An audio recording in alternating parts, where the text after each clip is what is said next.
Live. Good morning, everybody. Welcome to this channel. I'm Chris Mizo. I talk about PCs and tech.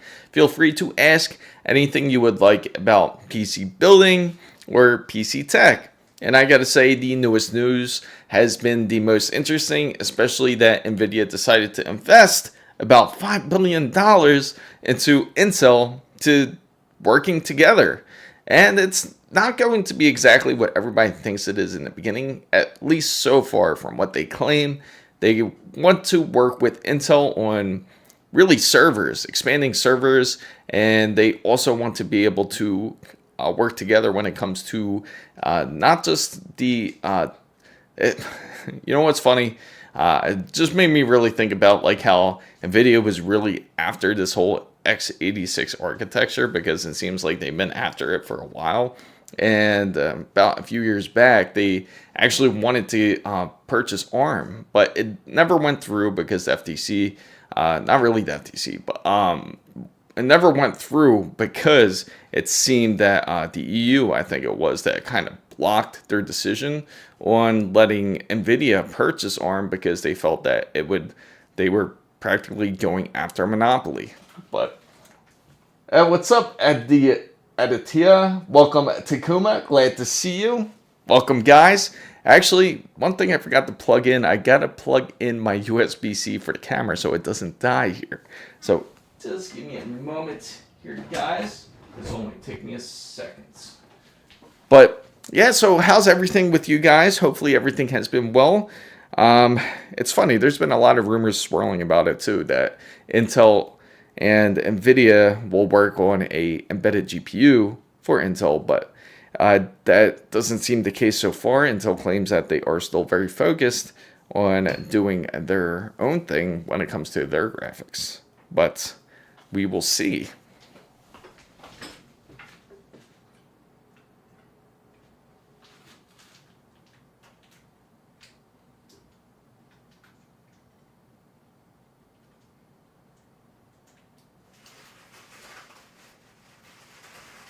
There we go.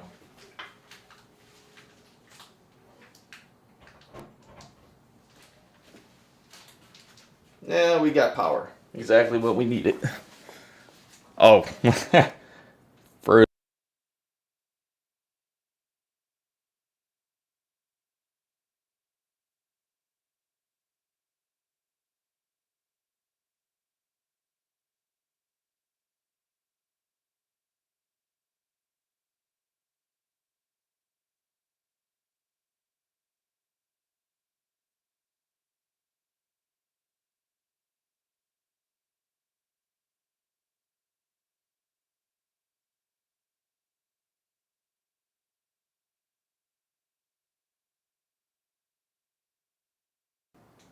there we go. Apologize for that jump scare right there. Hopefully the audio is also working good. This is the first time I'm trying to plug in the audio through the camera instead of doing it through the actual PC. So let me know if the audio is working well. Currently, I'm working on a couple different videos right now. It's been quite a crazy week, I gotta say. So, I want a tip. I want the 9060 XT 16 gigabytes or the 5060 Ti 8 gigabytes. So, what I would say is if you're going between those two, what are you trying to aim for? I'm assuming, is it going to be on the gaming aspect of it? I can certainly say that the 5060 Ti isn't going to be as well as you think it's going to be. It doesn't match up to its like predecessors, like the 3060 Ti, which was really like a 3060 Ti. The 5060 Ti is more like a 5050. So, but the RX 9060 XT might hit the expectations you're looking for if you're doing it for gaming. So Takuma says, I think NVIDIA and Intel, let me move my chat over here because you guys can already see me. So there we go. So there we go. So Takuma says, I think NVIDIA and Intel are aiming at SoC. and to aim on the AMD and on the console and handheld market. Bingo. I like how you threw that little German in there. But yeah, no, I agree. I think it's going to be 100% more focused on that. Just give me a second. Make sure the camera's focused on the on my face here. So I do agree with that. I think it's going to be based just like what Takuma says.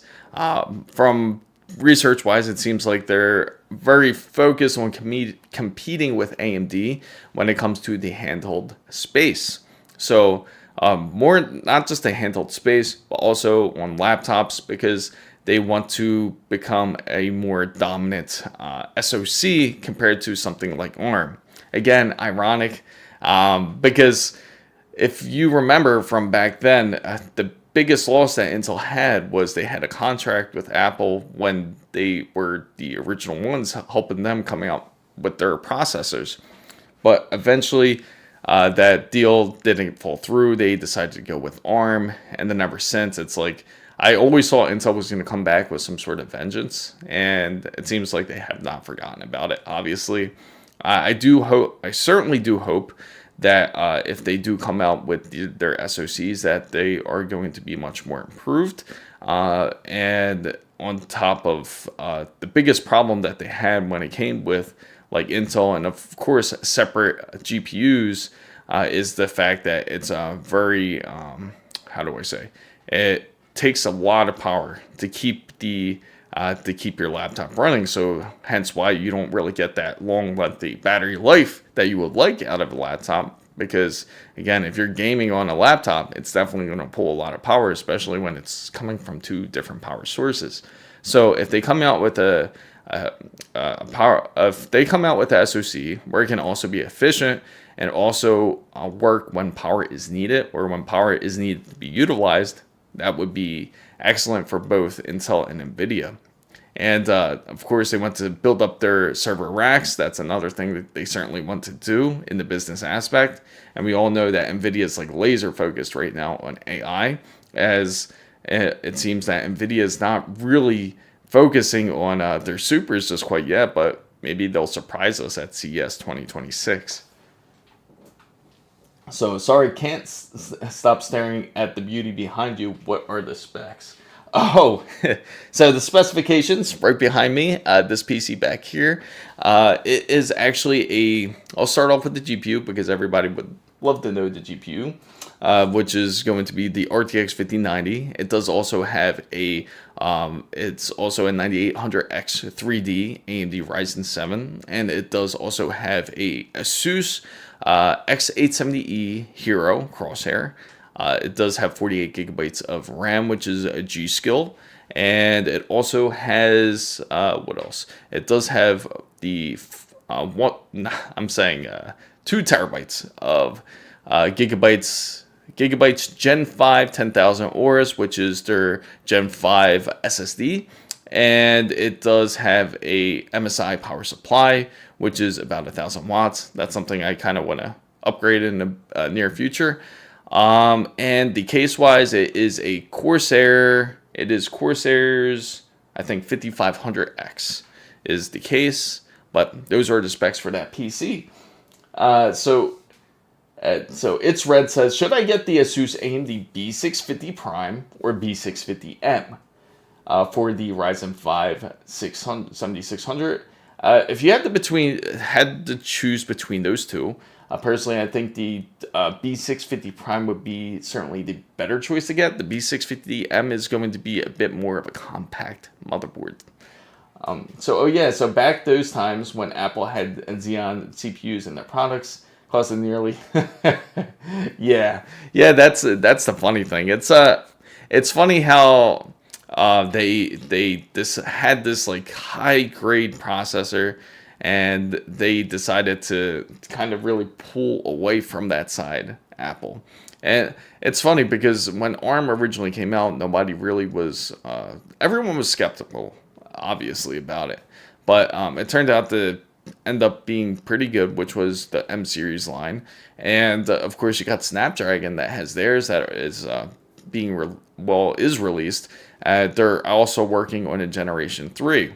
But if Intel and NVIDIA works on their SoC successfully, you can imagine that would honestly be like an ARM killer. So I'm really looking forward to seeing what the developments are, and I would love to see them implement it, especially into, say, laptops and also in handhelds.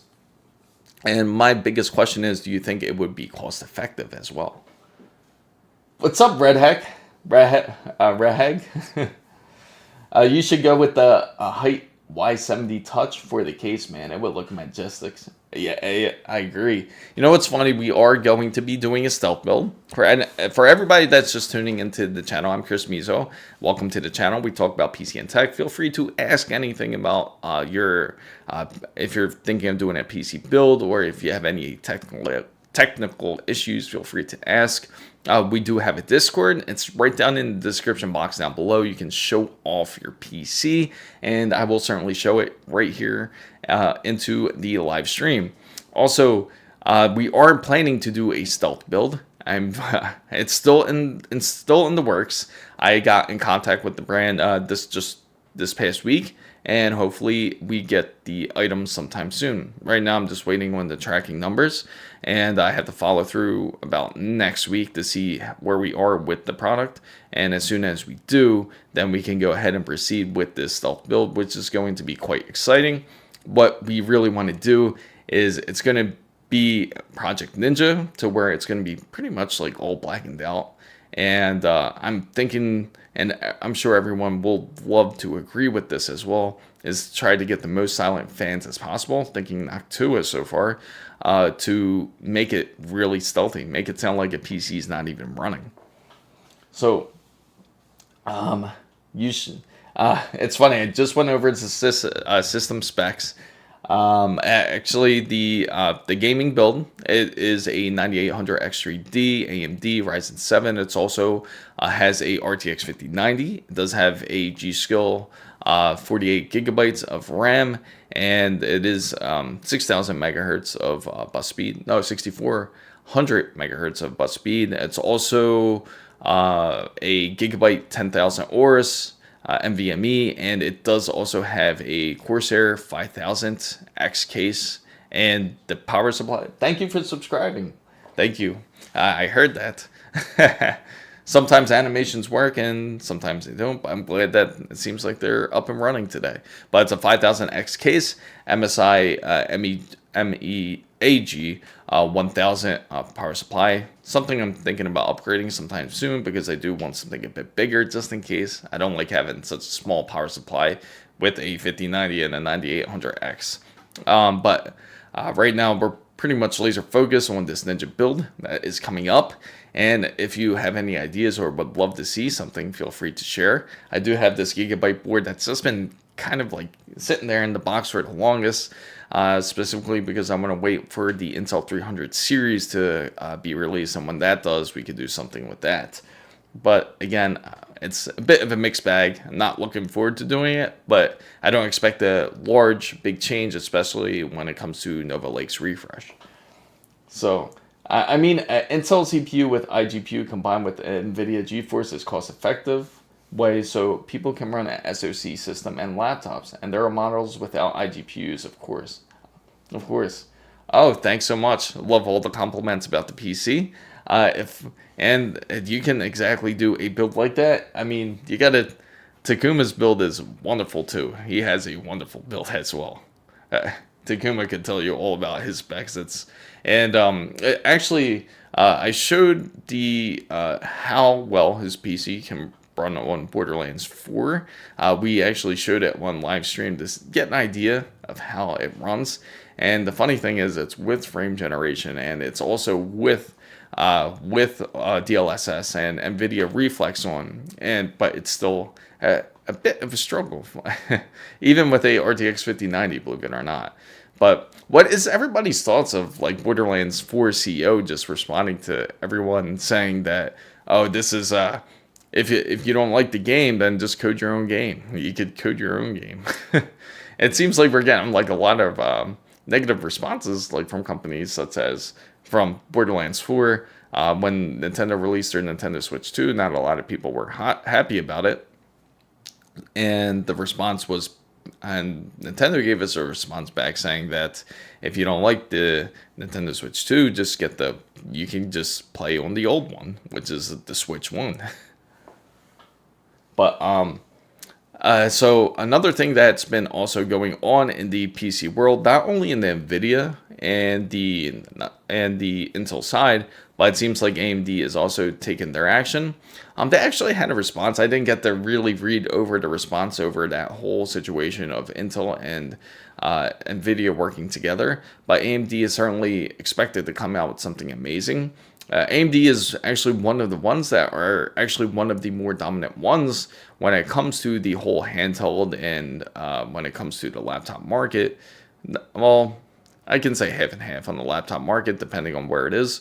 AMD on the processor side, but when it comes to mostly handhelds, you'll see a lot of Ryzen handhelds. Intel has tried. They've really pushed out a Meteor Lake originally onto the handhelds, such as MSI's A1 Claw, and that seemed like it didn't really work well. Even on the second generation MSI Claw, it seemed that nobody really enjoyed it. So they ended up switching over to AMD, and AMD is now like pretty much across the board for most of these handheld devices. Even the new one that came out, I don't know if everyone saw it, pretty amazing device, which is the GPD Win 5. And the high-end model is quite expensive because it's not just a Z2 Extreme. In fact, they implemented it was the 8000. It's I'll share the specs in a moment, but it's quite an expensive handheld. It can run up to about $2,400, which is insane. What's up, LSG? Good to see you.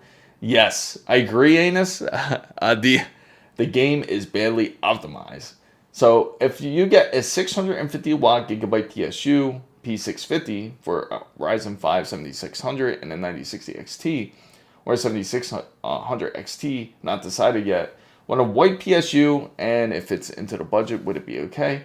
650 is really cutting it on the low side, but I could see that it can work together because the 9060 isn't that much of a power hog.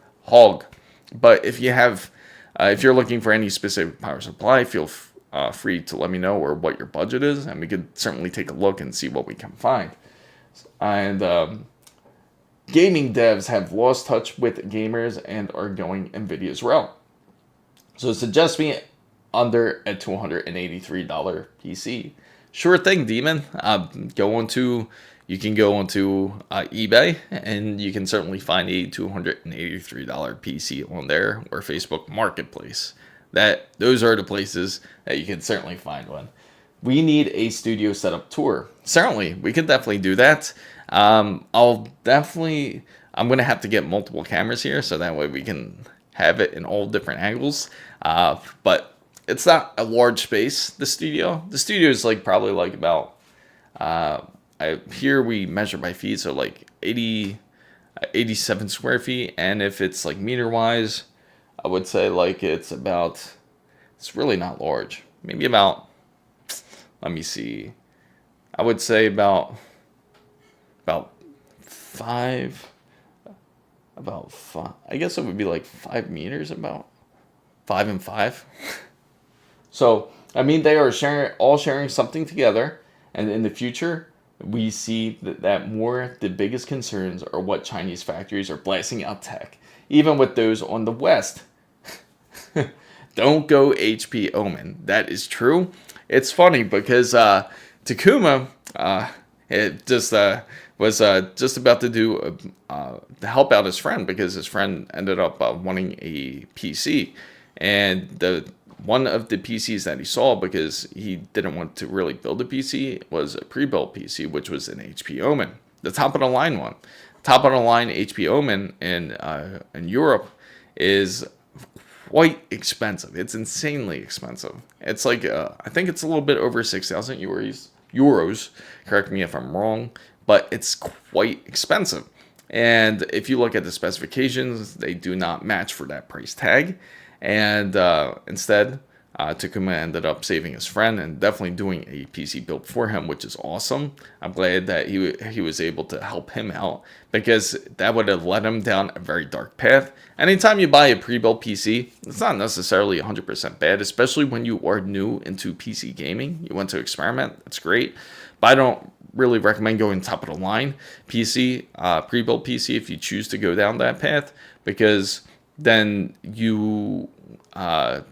reason being is because you're not sure what you're going to really run into when it comes to these pre-builds. Sometimes they'll be, sometimes they can run great. And there's other times where there can be certain failures to where the warranty may not cover it. And a lot of these pre-builds are usually only a 1-year warranty. You could always purchase an extra warranty with it, but most of the time it's not really going to be worth it. But yeah, saying that's the case, yeah, definitely don't go HP Omen. So I'm thinking of getting a Gigabyte P650 SS or a ICE 650 watts, 80 silver. No, I won't forget you guys, I promise. I always appreciate everyone that's coming in, as always, to this channel. So I'm thinking of getting this Gigabyte P650S. Sure, let's go ahead and take a look. Let's go on to 6200. That's insane. And yes, that is a good point. He said, Takuma said that Gamer Nexus actually showed it, and the same exact model, which is pretty insane. It just so happened that Steve, which is Gamer Nexus, he ended up showing the HP Omen that was 6,200 euros, and I'm pretty sure he blasted it, because I would imagine it's not going to be the greatest. So let's go ahead and go to the browser mode, and we'll take a look at this P650 SS or the 650 watt 80 silver. So we can definitely state our opinions once we see this, and I will open this up and we'll start our search here. So the P6 SS, and now we're going to go into the stream browser here. Yep, there we go, perfect. If you guys have any trouble seeing it, feel free to let me know, and I will certainly adjust it. There we go, beautiful. All right, so B650 SS. What's up, Zay? Good to see you. Okay, so it's an 80 plus silver power supply, supports up to ATX 3. So that means it does have like a 12 volt high power port. More than likely you're not going to use it when something of this size. 120 millimeter fluid dynamic fan, that's always good. Flat cable design. Power single 12 volt rail. And it does come with a 3-year warranty. I would go 750 watt for his build because he can upgrade. That's true. That would make a bit more sense if you can. If you have a little bit more extra money, you can extend it. You can get the 750. Personally, to me, I feel like, yeah, 750 is like a good baseline. What's up, White Strut? Hopefully I said it right. So it's a 80 plus silver, which is efficiency-wise. They have 4 different levels now when it comes to efficiency. They also have 80 plus bronze, silver, gold, platinum. There's actually a 5th one. I forget what the 5th one is. It's a weird one, but it's a new rating that they have for it. I would have to look it up.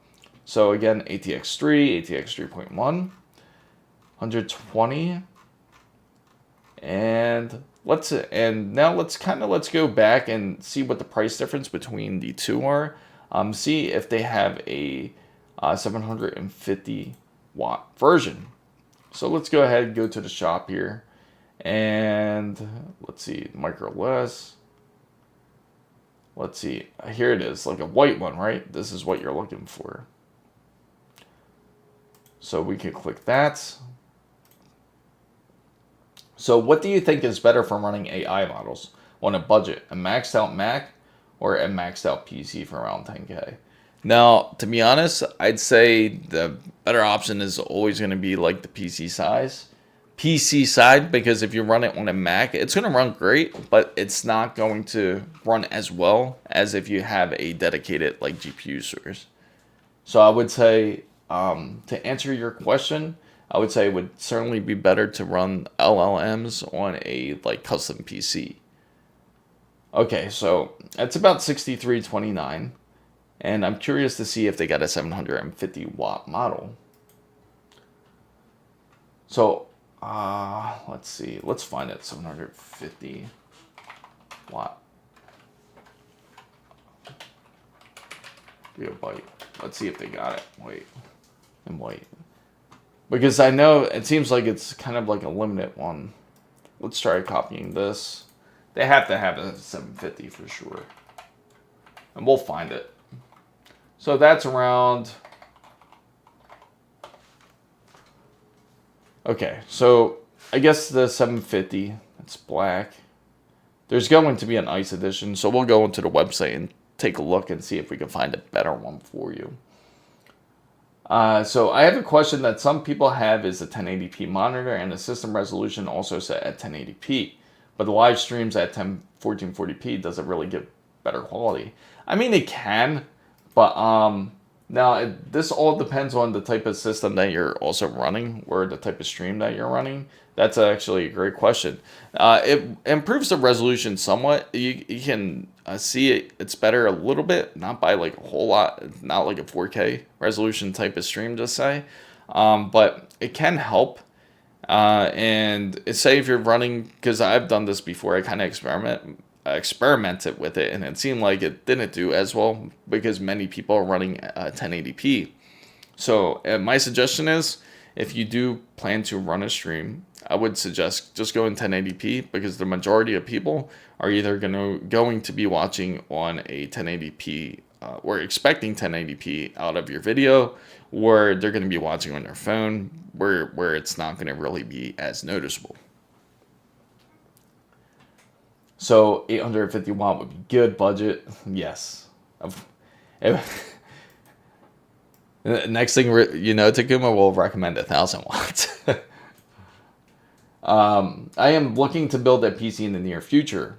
I am getting the Ryzen 7 9800 X3D.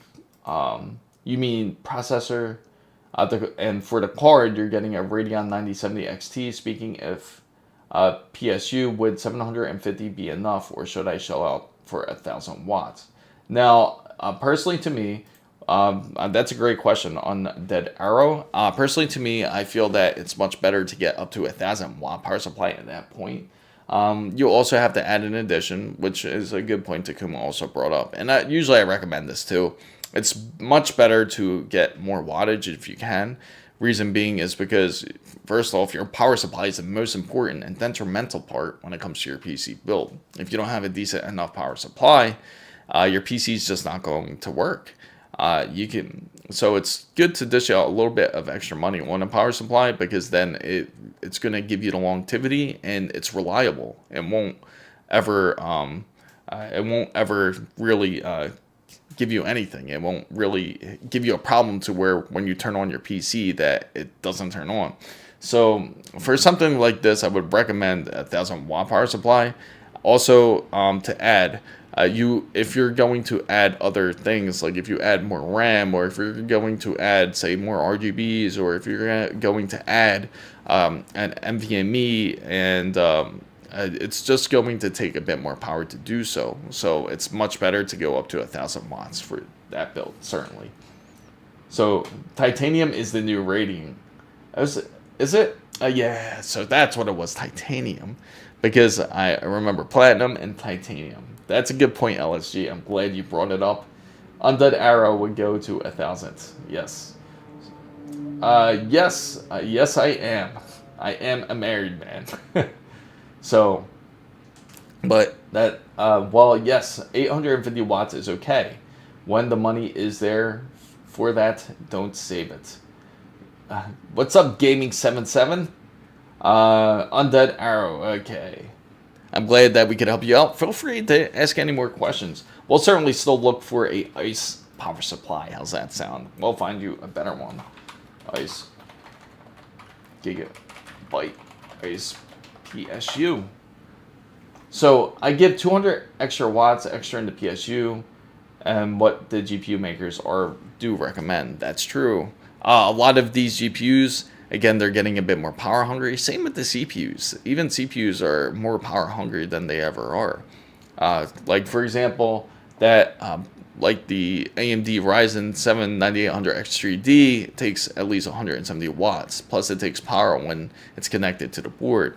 So same thing when it comes to the GPU. That takes quite a power. For that, 350 to about 375.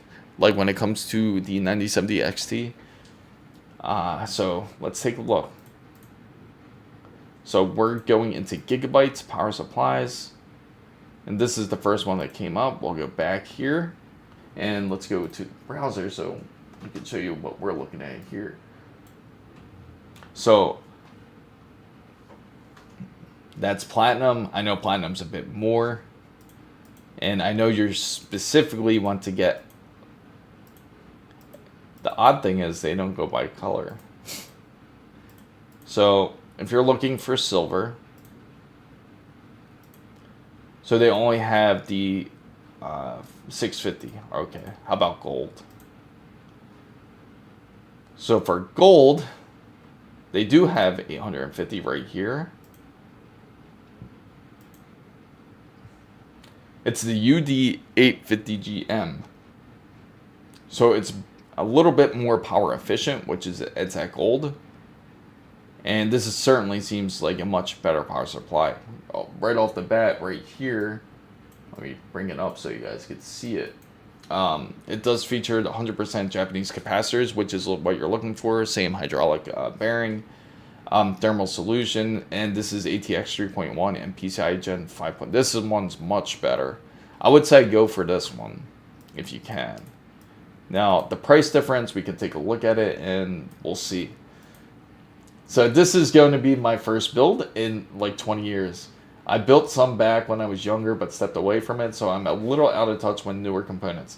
I'll tell you what, on that era, since it's been 20 years, I'll tell you what. When you build a PC now, it's going to be amazingly just much more easier compared to what it was 20 years ago. Everything will really just connect. It's much more, it's less cabling to each other. It's more just focusing on power supply connections more than anything, because you don't really have to really put any connections to drives or what else. It's changed quite a bit for 20 years, but once you build it, you're going to be like, man, it's so much easier and nicer. It requires less tools because everything is practically like toolless now when it comes to like motherboards and everything. It's nice. So you found the P850W. Okay, let me try. So that's what we'll do. The biggest question in my country is if a PC runs 12 hours a day, power supply is 550 watts and medium usage in unit, please. Okay, so let's take a look here. We're gonna look for the pricing, and we'll look up Takuma's too, because he found a P850 watt.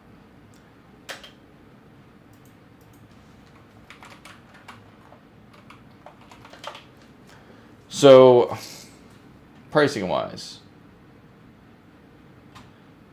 it might give me a hard time because I'm not sure if they do make it for the US, because some specific parts might be in another region. So let's try going to the shopping side here. See if we can find it. Okay, so here's one by ProVantage. So it's almost like double the price for this one. So let's look at Takuma's here. P850 AORUS Elite.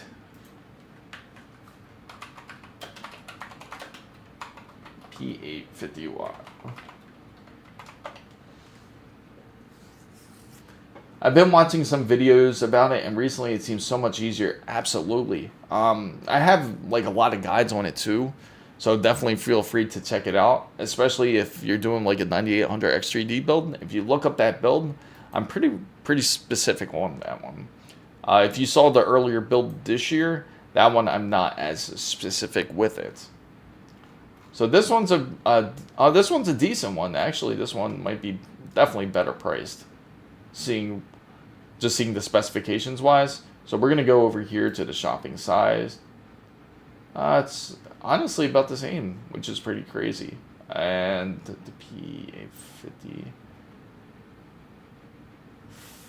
P850. Platinum. That's a nice one too. Like if you could get it for a deal like that, that's a really good deal actually. Gigabyte AORUS Elite Platinum. It's 850 watt power supply for 140. But this is also in USD. So this is, I think it's in USD. I could be wrong. I think it's in euros, if I'm not mistaken. No, it's in USD because it has a dollar sign. Reason why I question it is because the size is EU plug 220 volts. Yeah, so this one would be a great choice if you can get it. Tyler Burgess says, is the Trident 5 Neo DDR5 RAM 256 gigabytes of RAM compatible with the new MSI X870E godlike motherboard? Oh, certainly. It will certainly be compatible with it, without a doubt. I don't see that there should be any issues with it. The most you're probably going to have to do is make sure to update the BIOS. If you're not sure how to update the BIOS, I did recently come out with a video where you can see that how to do so. More than likely, you'll have compatibility with it. It will certainly work with your PC. So far from what I'm seeing here, you do have two options. You have either the UD850 GM, or you have Gigabyte's AORUS Elite Platinum. Again, this is I just pulled the model number, which is going to be the Elite P850W.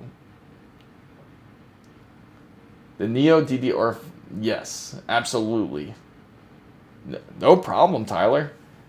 So hopefully that helped you out, like for who's looking for the power supply. I know that's it can be quite crazy when looking for a power supply, especially if you're looking for a white one. I know that's not really easy, but that's just Gigabyte specific. If you don't mind going other brands and looking at other brands that have white PSUs, I get it. But if you're like going full out Gigabyte, I give it to you. That takes a lot of patience to really get all the parts coordinated and well together. Because most people, when they build a PC, they'll have a mix of parts. Just like they'll have like MSI, ASUS, Gigabyte, they'll have everything in there. Because you just want to get that PC build done and ready with. So what I'm curious about too is hopefully AMD does have an announcement when it comes to CES 2026. I know it's a big rumor. We've all discussed it.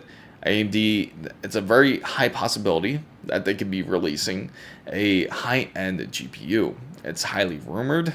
But from what I know, the announcement or AMD's press conference is going to, or keynote, I should say, AMD's keynote should be on January 5th. It is January 5th. I will definitely do my best to attend over there, and I will live stream it with you guys, and we could see and hope that they do release a GPU. I'm sure everyone would go crazy if they did. I would love to see what it would feature, and I'm sure that everybody out there would love a competitor, especially something up against like a RTX 5090. But AMD's AMD, so I know some of you know exactly what that means, because sometimes they fail to strike at an opportunity when it's there, especially they have such a lengthy period. Plus Nvidia is not releasing supers, which is even more insane. But the crazy part is, because it almost shows you like how much confidence Gigabyte has. It's like referring back to the whole tortoise and the hare analogy, when you have Nvidia, which is practically just like the hare, which is like the rabbit, and just constantly just running laps around AMD. And then eventually it takes a rest and just kicks back and be like, well, I can just chill out now. AMD's not going to do anything. And hopefully AMD really does take this opportunity to really kick it up to high gear and really push for a GPU. But speculation-wise, there's been all kinds of things about it. I shared my thoughts of, or not really my thoughts, but like what is rumored, the thoughts that's going on around in the whole tech community, that it's more than likely going to have like about like originally has like 96 ray tracing units, is it, for them, for because they count their ray tracing cores a bit different, but it's practically like an equivalent of like say 12,000 to Nvidia's. So it still didn't match up quite to like say RTX 5090, which is at like 21,000. But it, again, these are speculation. Maybe that they have something much more powerful up their sleeve, but again, this is due time. So the 9070 XT gives out the 5070 a run for its money, plus it's way cheaper. I agree. In fact, Kavari, I did spoke on behalf of like this whole thing when it comes to AMD. If I was comparing all the GPUs that I've seen for this year compared to the RTX 5070, to the RTX 5090, the RTX 9070 XT, the 9070 XT out of all of them has actually been the most impressive. And on top of it, when benching it and testing it up against like certain games, it could run 1440p like with no problem. So if you're a 1440p gamer or 1080p gamer, that's like the perfect GPU for it, because it's the best when it comes to pricing, and it's also the best when it comes to gaming. And it's also very close, not just to the RTX 5070, but it's also very closely competitive with the RTX 5070 Ti. So it's quite the GPU, and I'm really impressed with it, I have to say, for AMD. And the drivers had just been stellar compared to what they were like just a couple of years ago. It's crazy how much more AMD has evolved on that side. And it's a shame, because if they just had it together like just a couple of years ago, they could have been a bit more competitive. But they chose not to really, I don't know what they did. They didn't really push for it. They didn't really push their GPUs as hard as they should have. So, thank you. So, is the AI frames that give the 5090 higher frame rates? Absolutely. It's certainly, yes. Takuma has brought it up. It's called frame generation. It's also practically through the 50 series line. It's also in the 40 series line, believe it or not. But on specific models, only the RTX 4090 has it built in. And ray tracing is a gimmick that NVIDIA uses to sell overpriced GPUs. The average gamers doesn't need ray tracing. Sure, that's a lot of people feel that way, but unfortunately you have developers like Borderlands 4 saying that ray tracing needs to be enabled, or to saying you need to at least, why don't you have a RTX 5090 in your rig? They have that type of attitude. So it's pretty funny on that end, but I don't think they're going to get a lot of support for that. So my 9070 non-XT would give the 5070 a run for its money. I 100% agree. The 9070 non-X, which is the 9070, just the base, is actually a great great GPU just as well.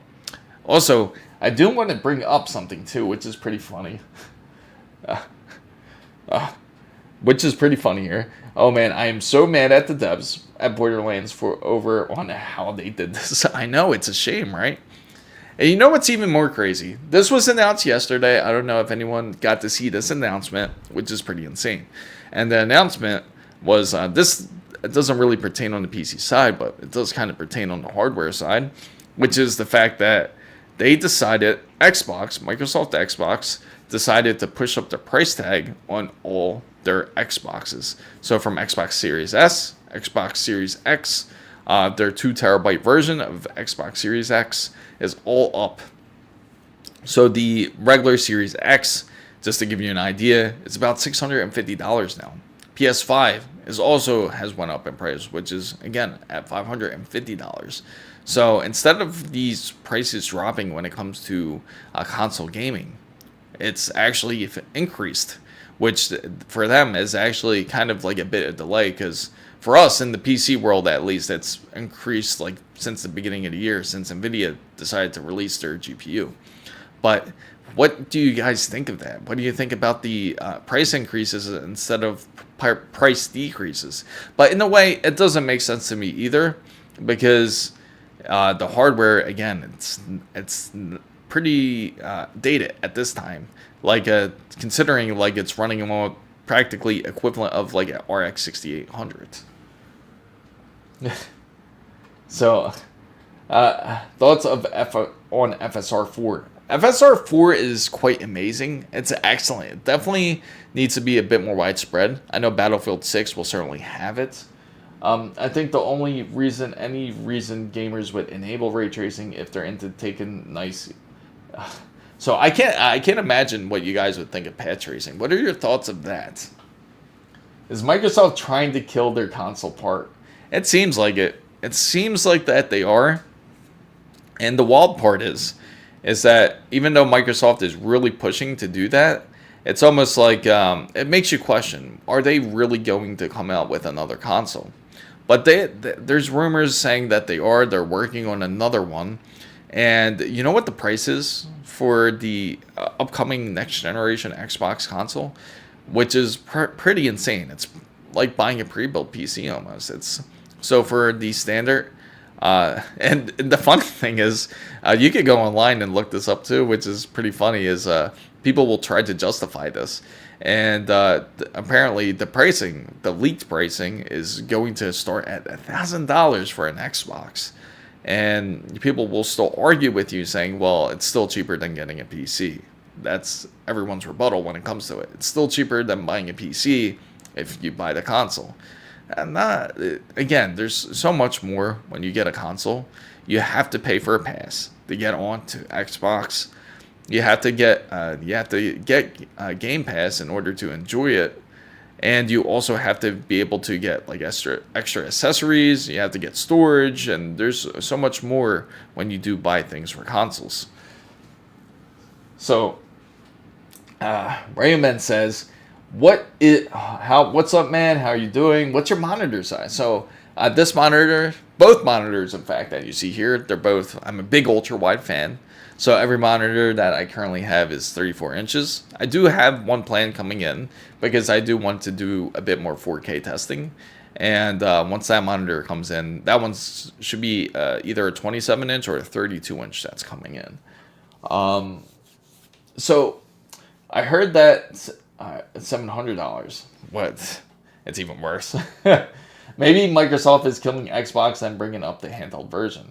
So I blame the game developers for not optimizing their games, which is why consumers are being forced to buy these ridiculous overpriced video cards. Yes, that is the point. That's right, Kabari. I 100% agree with this. This is the problem, that these game developers give such little headroom to most people out there that really don't have, say, RTX 5090. Most people, if you look at Steam survey says a majority of people are still running on something like they're still running on a 1060, I think they are, like a good majority of people, which we could pull up the numbers to see exactly what they are, but there's still people out there with low spec PCs that still are trying to game. But unfortunately, anybody with a GTX card, that they are going to stop supporting it soon. So they are going to force everybody into the RTX side. So the minimum GPU to have soon will be a RTX 20 series. That's not true. I built my PC, which I'm exactly, real man. It's definitely possible. You could easily, like, if you really break down your PC.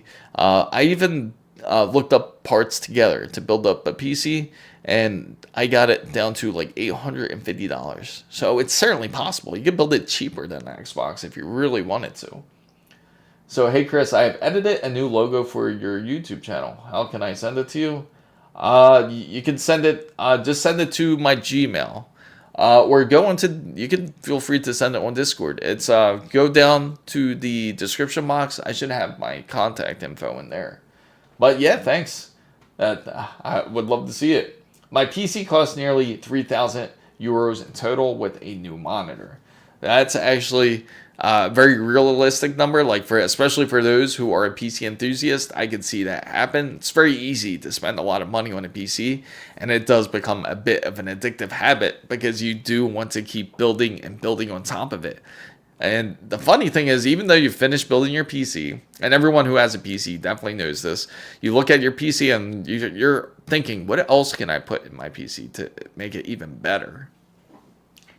So at the end, you're buying a console for $800, buying a 2TB drive for $250, buying a subscription for $70 for an internet server, ASUS, and social media. That's why I chose PC. Absolutely.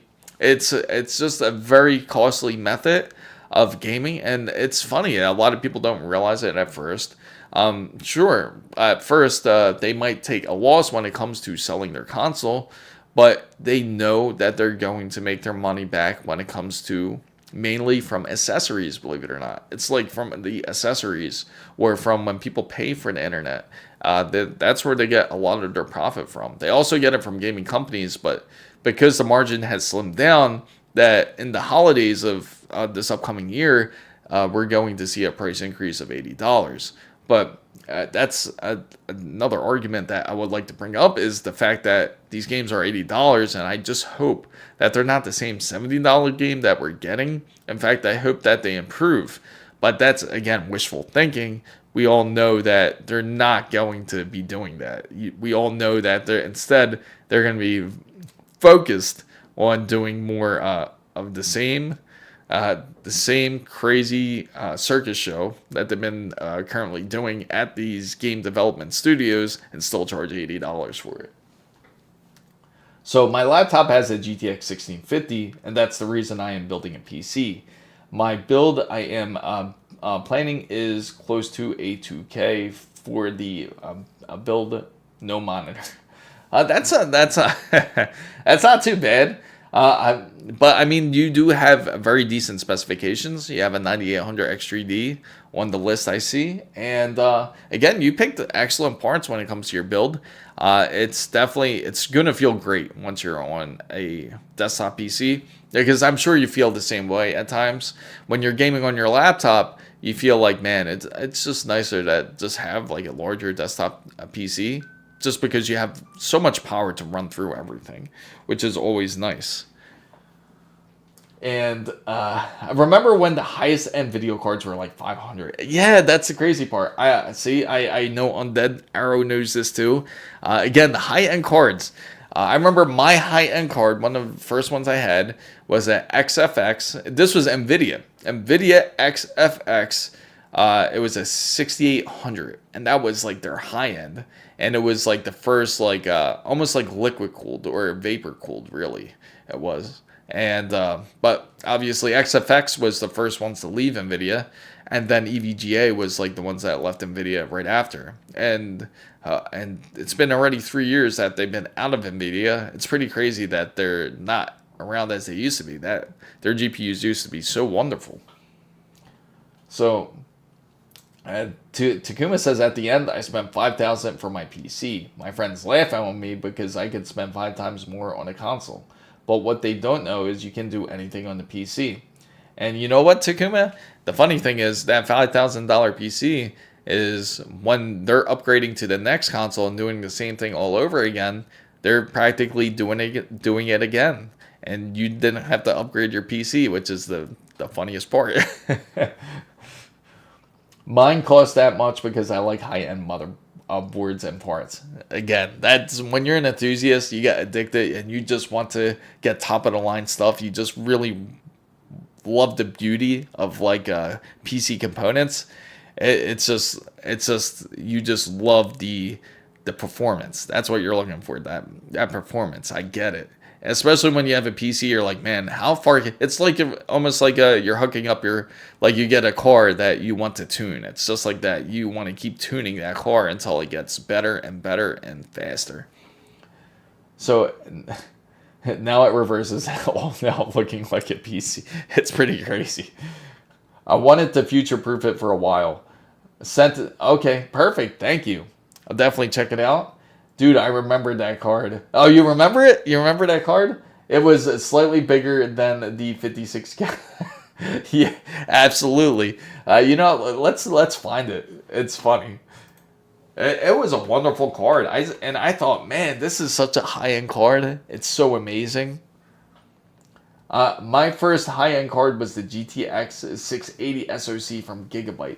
At a technical, interesting card with 7 90mm fans on the side. Wild times. Yeah, it's just so crazy to see like how PCs have really evolved since then. And we'll take a look at Takuma's card because I'm curious about that one too.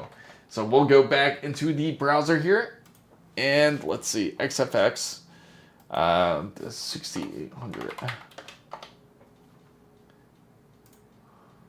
It's showing, let me put GeForce.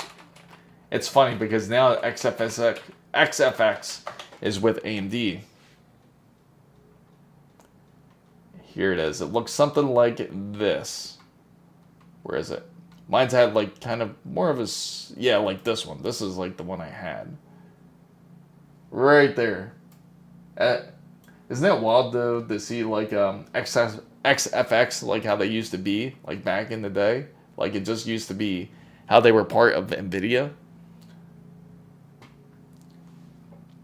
And NVIDIA is not focused. Absolutely, I agree. Currently, NVIDIA is focused on AI. It's not like what they were once before. And one of my biggest hopes was that I was hoping that if the NVIDIA Intel combo does come back to life, just imagine if they brought M-Force back. And I know you guys know this. The M-Force motherboards, they were just monsters at the time. Like everybody, like if you had to build a PC, you want an M-Force board.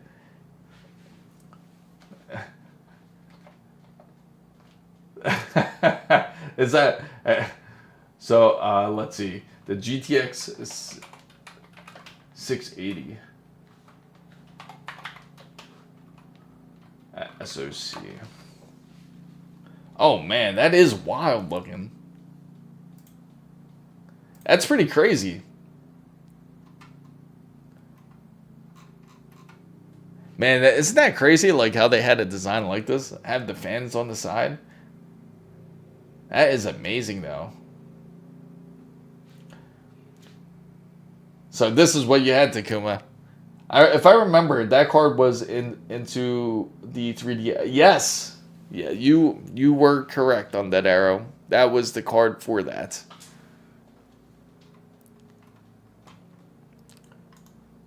But yeah, XFX was like amazing at its time, and then as I was saying, like the M-Force boards, they were like this.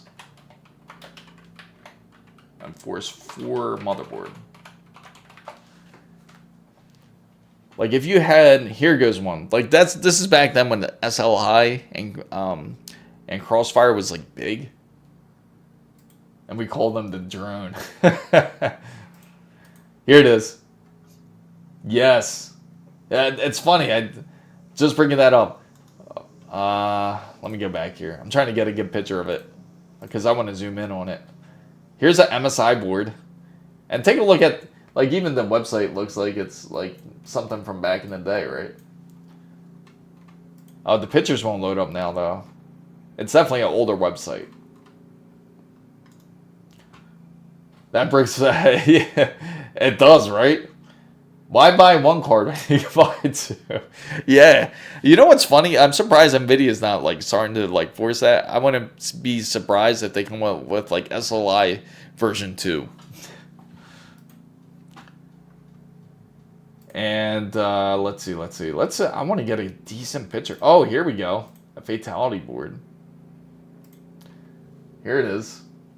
Oh, great. Our system has changed.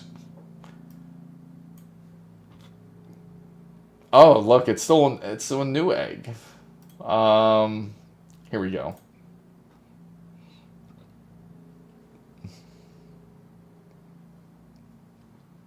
It's crazy too, because it's like all these pictures, they don't want to load up. It's like almost like being archived. Let me see. Oh, here we go. Let's just go on eBay.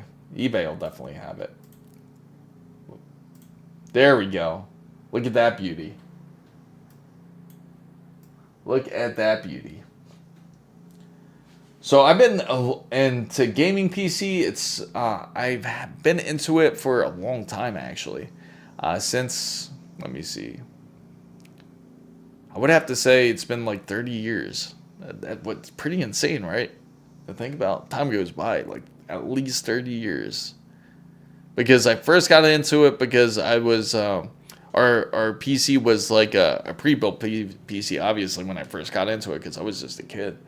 And it was a Sony Vaio, and they made like excellent PCs at the time. It was like called the Sony Vaio Entertainment System, and I remember gaming on it as a kid. I was like, man, this is pretty dope. Like compared to like how it was like into consoles, but of course at the time I think it was PlayStation and Nintendo 64 was out, but then it seemed like with PCs, you could just like download any type of game you wanted to play. And I would play games like Doom, and there was like so many different games that were similar to like Doom. There was a game called Descent that I really enjoyed, which was like very futuristic compared to playing something like a 64 or PlayStation. It was wild times. Is it even possible to run a dual modern GPU for gaming? Not really. I mean, if you're running a game like on two monitors, but again, that's kind of like pointless. So like if you were able to do that, it just wouldn't make any sense, and it's much more of a heavier load on top of it. So, but even like when they did have the whole SLI, like when you were able to connect two GPUs. It wasn't like that much of a great performance. You would think you could double your VRAM and everything, but it doesn't do that. It's just like it still focuses on like a primary card.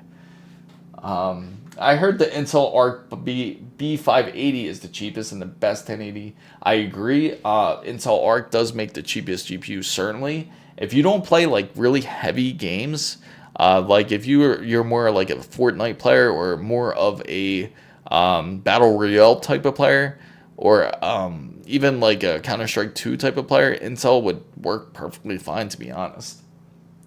My first PC part that broke and I could not reparate was the ASUS ROG RTX 2080 Ti Matrix. I was so mad that I couldn't get a replacement, so I got the money back and got the Lightning Z from MSI, which was also dead on arrival. Oh, really?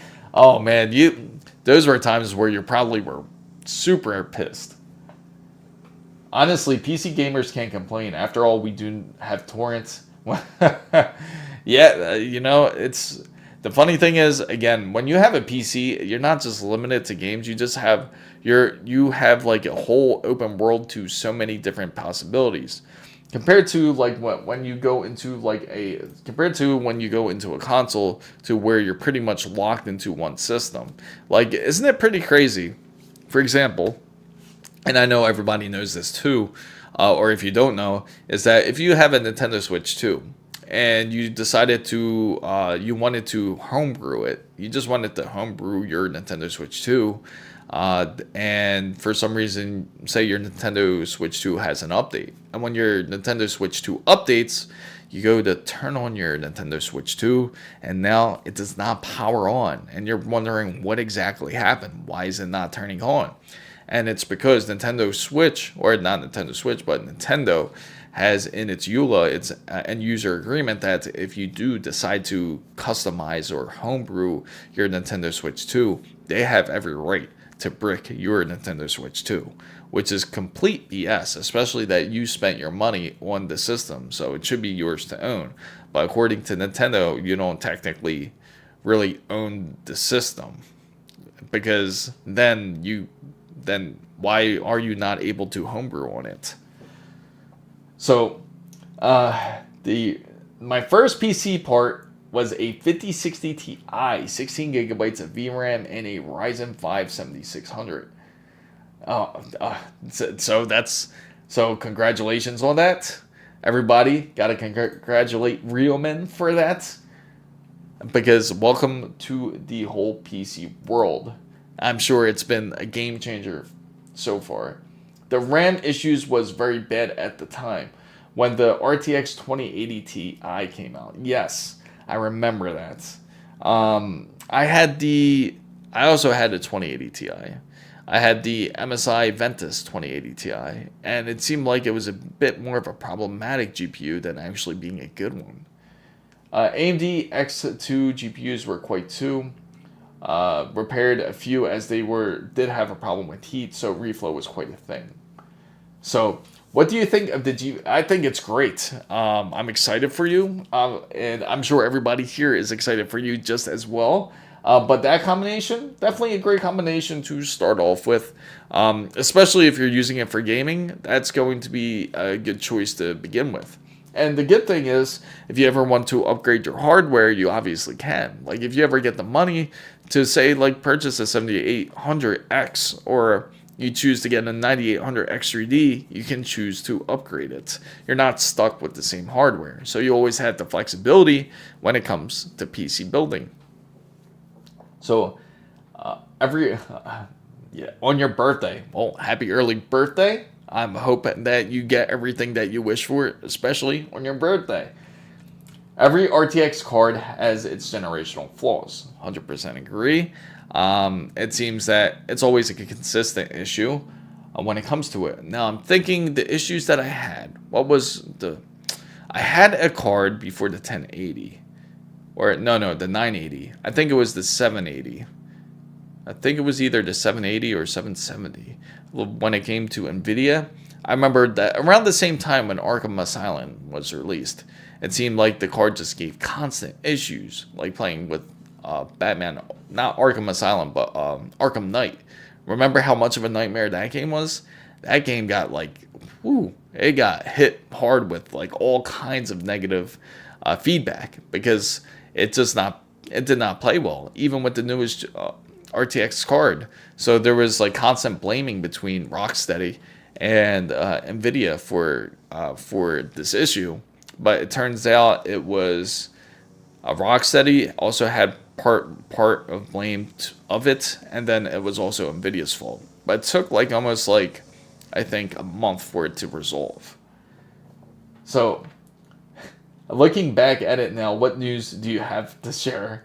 Oh, so I'd say the news that I gotta say is the biggest things is going to be on the AMD side, which is AMD may be coming out with a high-end GPU. If they do, we won't know about it till the beginning of CES.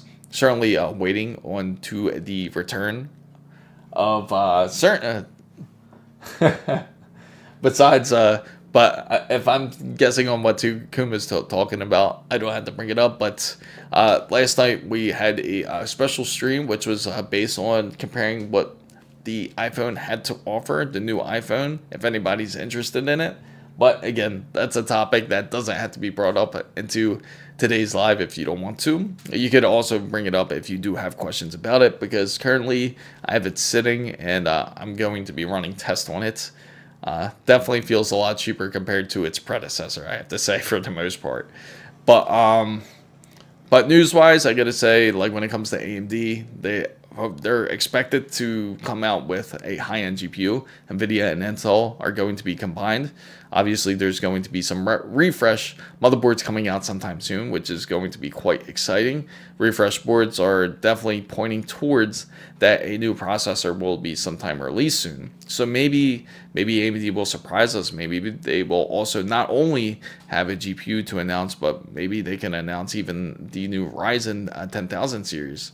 But I wouldn't expect them to really honestly announce it till towards the end of the year of next year.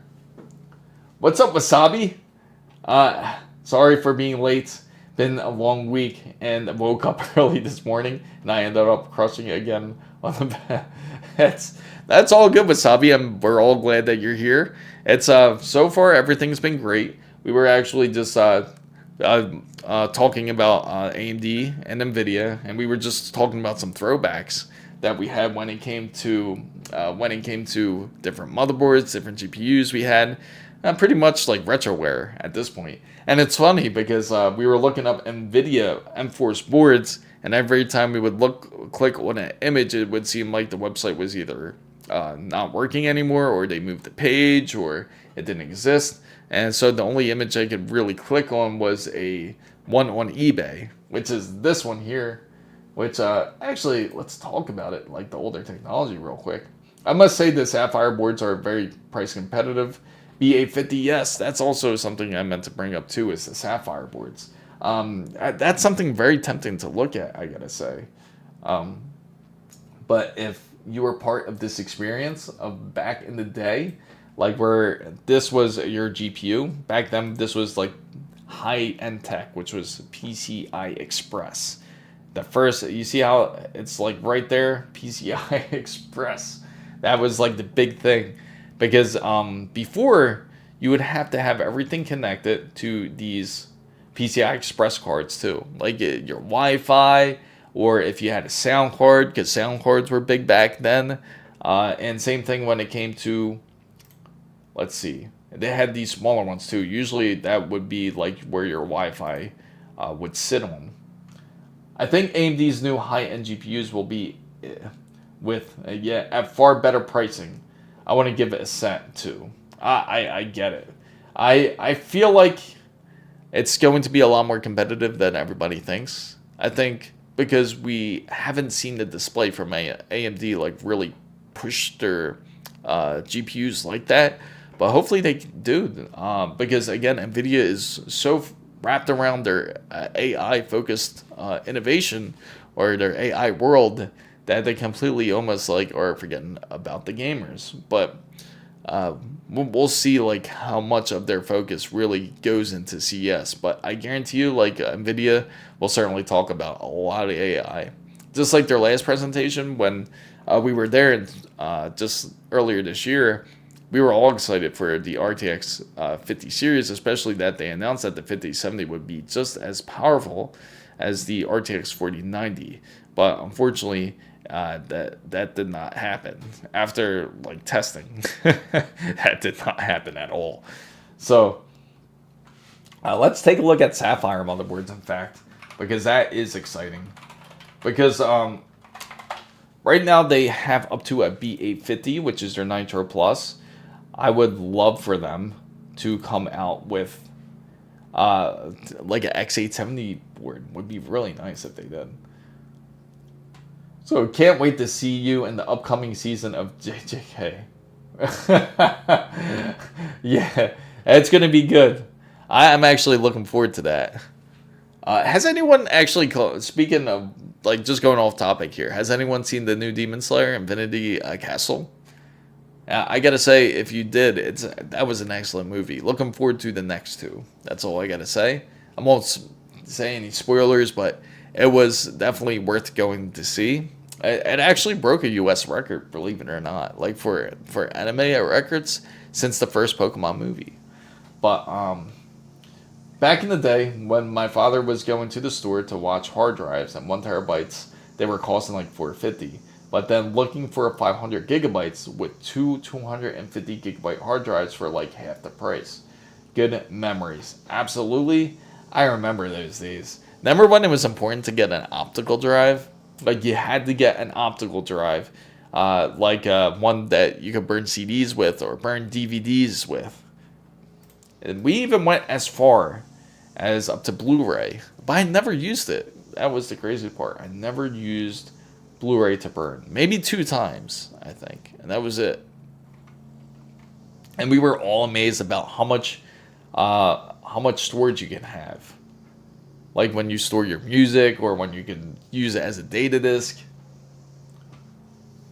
So next week, I will take another step closer to my white build, and I have an expensive one.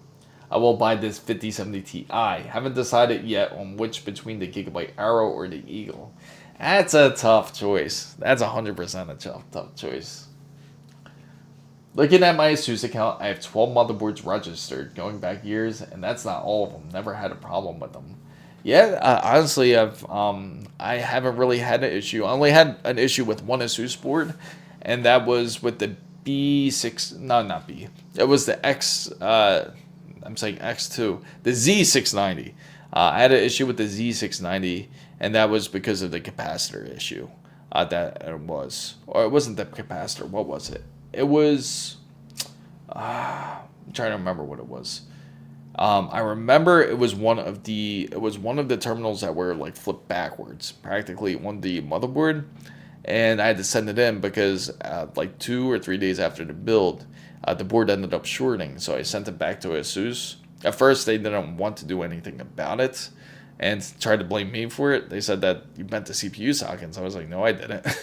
So they ended up replacing the board, and they ended up refunding my money back too, like for the shipping and everything too, and they apologized. So that was good. But since then, I didn't have issues with that board. It was like excellent. But that was the only issue I had with the ASUS, was that one. So, yeah, burning the CDs and DVDs and feeling like a G. Yeah, remember just like that, everybody would go into, everybody would use, what was it? Napster. Napster was the big thing back then, or LimeWire was big. There was another one that people used too. There was quite a few of them out there. I remember going, I think right after Napster, there was a thing called AIM. It was like called Aimer or AIM. And then they had this other one, iMesh. And then they had this other one, which was a LimeWire. And it just kept going on and on.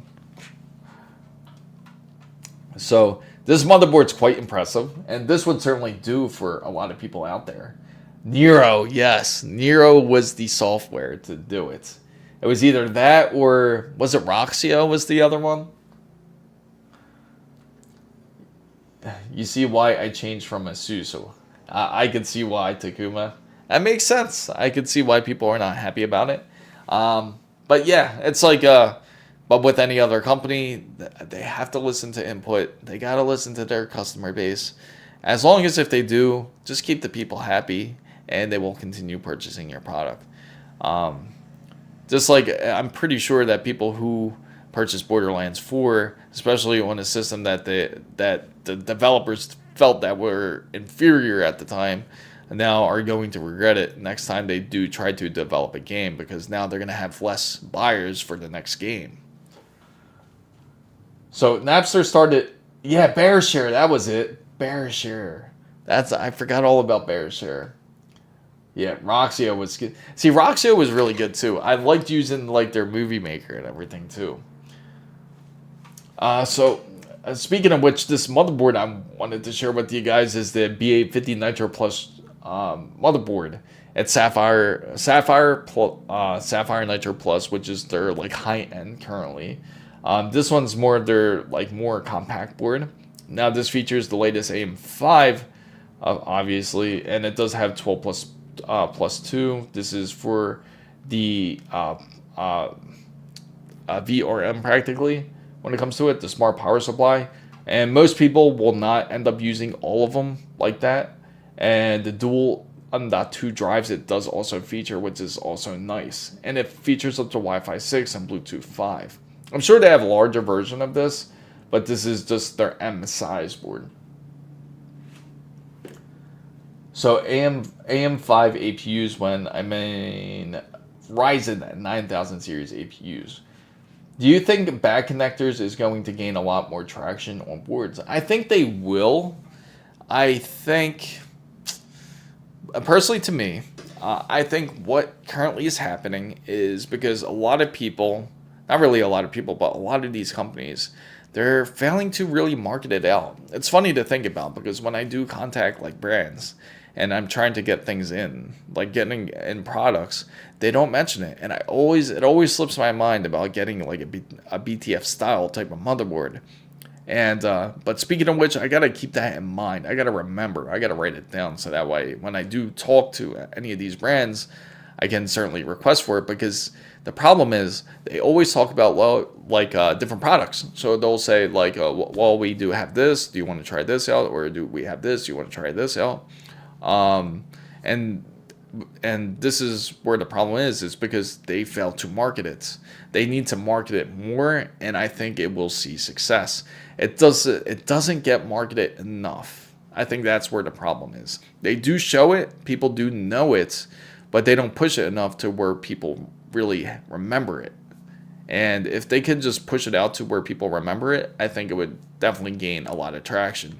Especially with this new Corsair case, which is amazingly dope, where it's like triple chambered, and it's BTF friendly.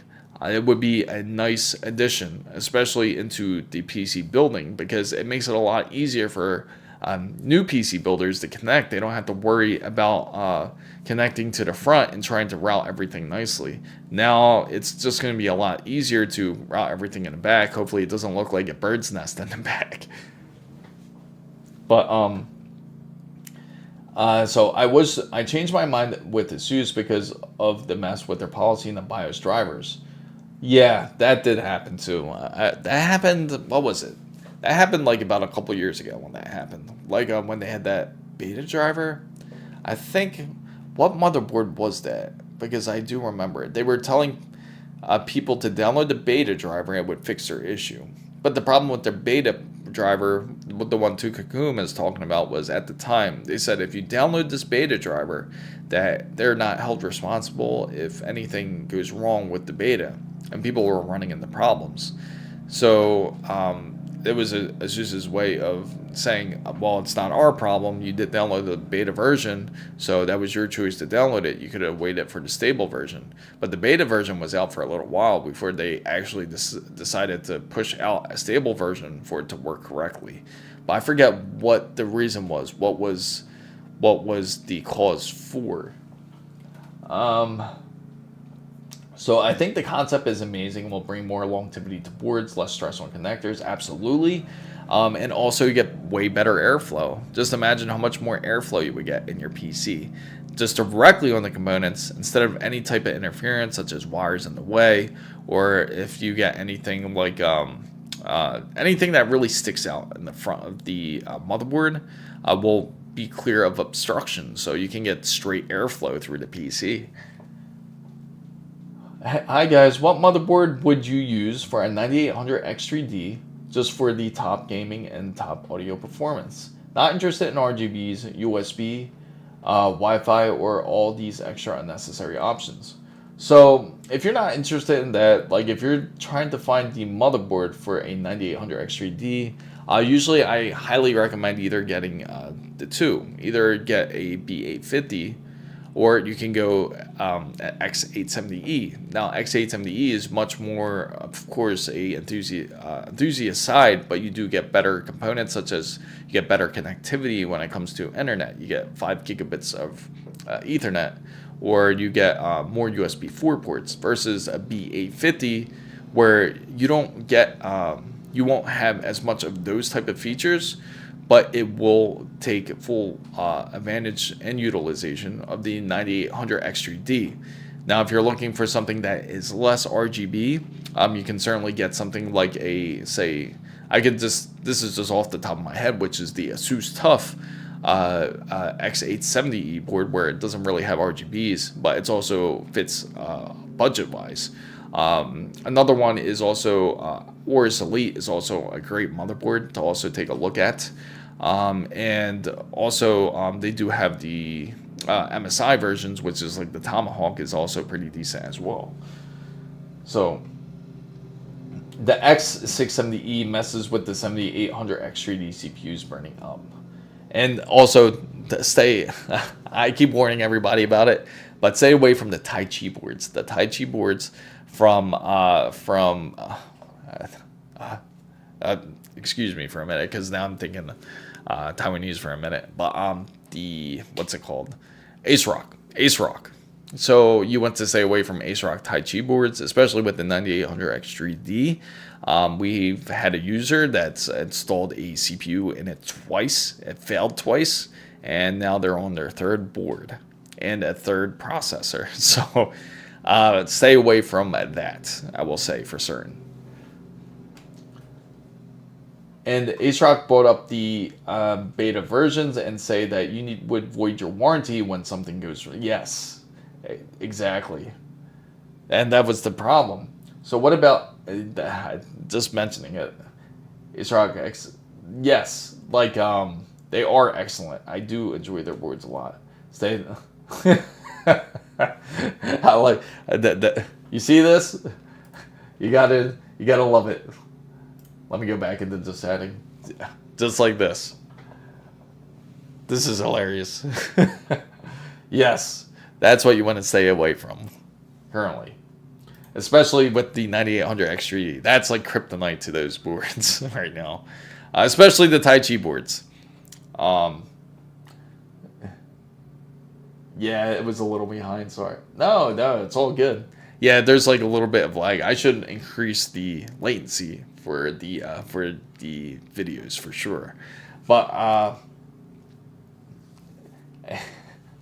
that's hilarious. Yes. We all feel that same we all feel that same way. It's pretty crazy because ASRock, I thought they were doing better. I was thinking maybe do like some sort of PC build like with them. Maybe do some sort of like custom build, but man, they just like to prove people wrong. They just said, you know what? Let's F this up some way. They certainly did on that side. But I would say still stick with, you could even go Nitro. In fact, the Nitro B850 is actually a good choice too. If you're looking forward to, if you don't mind the RGBs, I don't think it really has that many RGBs, if I'm not mistaken, looking at it. I'm really curious. I can't attest for it just quite yet. I have to get one of these motherboards in to really know how it is. And thank you for the info, guys. My almost 10-year-old PC with a 9080 Ti just cooked. So it's a time for me to upgrade. And I just realized everything is so more. Oh, yes. So from the 980 Ti. So that's like the era back when Cooler Master had like their PC cases. Was your PC a custom build to Alexis? As it was as currently that was like at the time was like the Cooler Master half 932 cases. I had a PC build just like that, like where I had a 980. I'll probably go with the AORUS or the Strix. Good choice. Both excellent choices. Way back when I decided to go away from ASUS and search for X870E board, the ASRock Taichi was the first in stock. But I didn't buy it. That was the you made a good move. It's a good thing you didn't buy it. ASRock be like, you can take someone from ASUS, but you can't take ASUS out. That's funny. But I really would love to experiment with Sapphire. Let's see. They do have this one here, B850A. I would just love for them to have a X870E version. It would be really nice. I'm curious about their commercial side, because commercially, right? If you were to build like a NAS system, it would be nice. Let's take a look. I'm just clicking.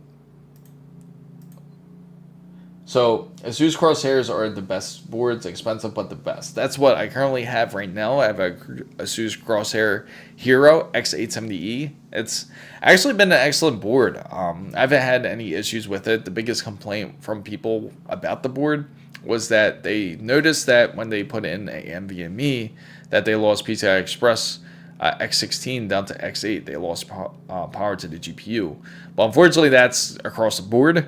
And it's not just ASUS. It would be every other type of X870E board, including MSI, Gigabyte, any of those boards. If you occupy a lane to PCI Express 5, if you're using an NVMe, just know which lanes not to use. For example, on the Crosshair Hero, you want to avoid you want to avoid 2 and 3 lanes, 2 and 3. If you use them, then you can split the power on your GPU. I think it's pretty much the same on Gigabyte, and MSI I think is 3 and 4 if I'm not mistaken. But you want to avoid those ones to avoid any split of power. So, you know what you need? A bench table. That's, I've been thinking of that too. That's exactly what has been on my list, is getting a bench. I have to get a bench, so that way we can really run some PC parts here. I was close to buy one and then opted for the Gigabyte X870. Oh man. But yeah, I'm saying, but I feel like they're all great makers. And again, all manufacturers do run into their own type of problems. My biggest thing is I'm debating on now is if I want to go white or black. That's interesting. So you have to ask yourself what type of aesthetics that you have. How white do you want to go? Like, do you want to get like just not only a white PC, but like a white monitor? You could easily get like a white mouse and keyboard. That's not the hard part. But I know if you really care about that stuff, some people care about having all white everything. Or if you don't mind it as much, then you can certainly go ahead and go that route too as well. Like, you know what actually would go really well with an all-white build is the Samsung monitors, where they're the ultra wides, because they're usually all white. So same as mine, I use NVMe 1, 4, and 5. Absolutely. Yes. And if you go for all black, that's the most common one. Obviously, the cost when it comes to getting like an all black build will usually be the more cheaper option, because white builds are a bit more expensive, just because, again, you're paying for the color. But sometimes I can say, if you can catch them, they do go on sale. Like, for example, NZXT's H9 Flow case was only $90 at Best Buy, and it was all white. And again, you can find certain components for a lot cheaper. You could get like a CPU cooler like I have here. I actually have a white a CPU cooler, and that was actually on sale, which was the ASUS ROG CPU cooler. What was it? Now the name's slipping my mind, but I bought their CPU cooler. That was on sale. It was like $30 cheaper than the original. So I would really shop around and put all the parts together, and then figure out your budget, of course, and see which one would be the better deal for you. Yeah, no, I did not. In fact, I did not see their upcoming monitors. Truthfully, I might even do a hybrid, because I saw ASUS Tough Case that is black and white, and it looked really cool. And I don't know what to decide when I go to Micro Center. See, it's a good thing too, because you got a Micro Center near you. Most people don't have a Micro Center near them, and that's again where I got the CPU cooler from. And again, just definitely look around and see what type of parts that you have. Make sure to join in the Discord, and when you join in Discord, I'm sure all of us are gonna definitely be willing to help you out on figuring out what type of components to find. And it's funny, and I'm sure Wasabi, I know Wasabi remembers, I know Takuma remembers, and if whoever else is in here also remembers that when we actually went to Micro Center a couple weeks ago, it was like 2 to 3 weeks ago, we went with Ricky, and he practically had like a white and black build, and it came out pretty decent actually. And he calls it the zebra build because it's black and white. So he had a white case, and I think his motherboard was, I think it's like more like of a silver color. And everything else was like, he had like a couple black parts in it, but it came out actually really nice for the most part. So, truthfully, I am about an hour from their first store in Columbus, Ohio. And you know what's funny? I did mention this to Micro Center. It's like, if you ever notice, for most people, Micro Center's like still quite a distance from home. They have to drive either 45 minutes to an hour away to get to their Micro Center, because they always put it in like almost like too far from everybody, it seems. Because again, there's very few of those stores. I think across the US right now, they have like 24 stores. I would think it is. And it's not many. But hopefully they continue to expand. I hope they even expand over into internationally. It'd be nice if they even expanded into Europe. It would be good for them. I think they would do great. ASUS shows a prototype with the PCIe Express with the X. Oh yeah, that's right. Yeah, that's I did see this like I think I did see this recently where ASUS showed this prototype, and it's supposed to bring a lot more power to the card. It's going to be quite interesting if they do that because then they're getting closer to pretty much like cableless usage. Yeah, that's not a bad drive, though it's pretty common for people to drive like an hour to go shopping. It seems like it for the most part. Even like even for us down here, located down in the Florida region, we have it's like all the way in South Miami, the Micro Center. It's like far South Miami, and but at least it's accessible, which is nice. It just sucks for the people that are like way up north, like especially in the Orlando area, because they would have to drive very far for them. For them, that would be like more like of a, let's see, about like maybe 3.5 hour drive, about 3.5 to 4 hour drive for them. And for them, they're also wouldn't be as far to, well, it'd be quite the distance too, like for the Georgia location, which would be again like between 4 to 5 hours. So it would depend on which way they wanted to go get it. So I also live in rural Ohio too, though. Oh, I get it. Yeah, but that's not too bad though. I mean, at least I'm sure the traffic isn't as bad if it's in a rural area. It's not too congested. You could get directly there. And the good thing is that at least, how is the part stock? I have to ask about Micro Center there. Do you have everything that you need, or is it still hard to get certain PC parts? But I know you've been out of PC hardware buying recently, so when you go, or if you haven't seen it, just let us know how it is. I'm curious. I would have to drive. It's the ASUS Swift PG279. Still a good monitor, or is it way too old? That's actually still a decent monitor. It's funny because the PG279, I think that one, let me take a look at the specs for it real quick, because I think that was the one that Ricky ended up getting, 279. Let's see. Is it just the 279? No, is it the Q or the E? Let's see. Now this is a rating. I want to go to the spec side. And you have a dot. Okay, perfect. That's perfect for you, Undead. So we'll go to the tech specs here. And we will go back to the browser. So right here, it's about 27 inches for the monitor, 16:9 to... No, it's not too old at all. A display port 1.2. But again, if you're gaming or using it for just usage, if you're not using it for like anything too crazy, I feel it's not too dated. And it all depends on the type of usage you want to also use it for as well.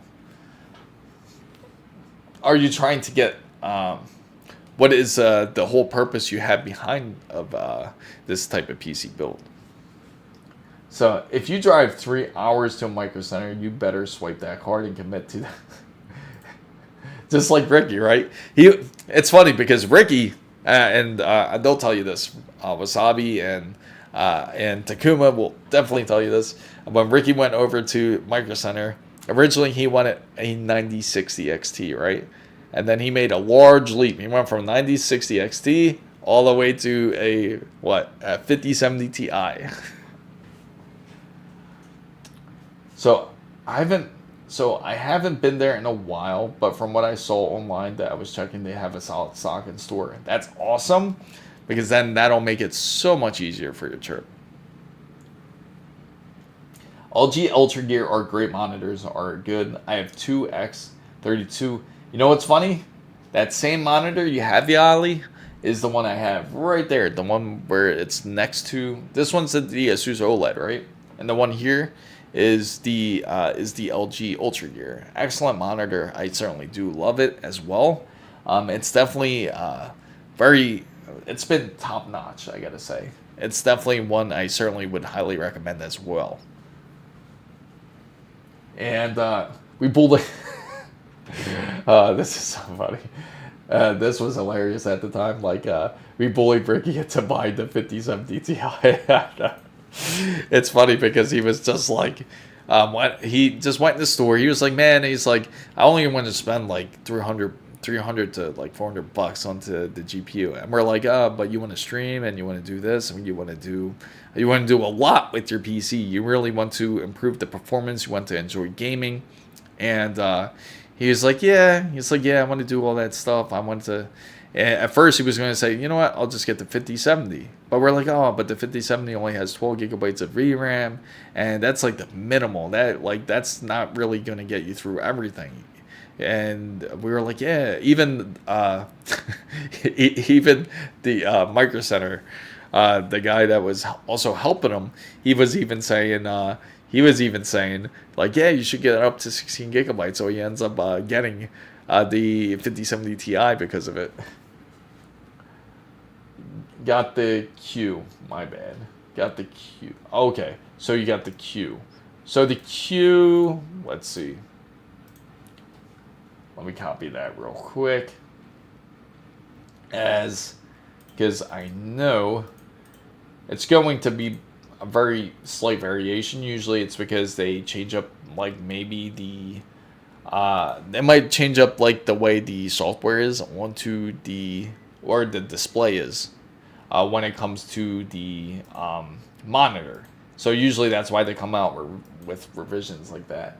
So OBS and editing software will thank them. I agree. It's going to be so much easier. Like, if you are more of a person that does use it, use your PC more for other than just gaming, then it is better to get NVIDIA in that sense. Like, if you plan on video editing, you plan on using things like DaVinci, and you plan on doing things like OBS, it's a bit more simpler when you do have an NVIDIA card in that sense. If you have an AMD card, you can do it just as well, but it just won't be just as fluid because the codecs aren't just as good. So here in Switzerland, we have Digitech and Brack. And in Germany, these are the stores where Case King and Mind Factory, where I buy parts, right? You know, I've heard of Mind Factory too. And I've heard a lot of great things about that place. Let's see. The QQ. I don't even think they... Wow, 600. So they still want 600. No, that's the XG. I was like, what? There's no way they want $600 for that one. And so right now I'm just trying to find it. I'll show you guys what I'm looking at now. This whole PG279Q. PG's... Let's see. No, this is the QM.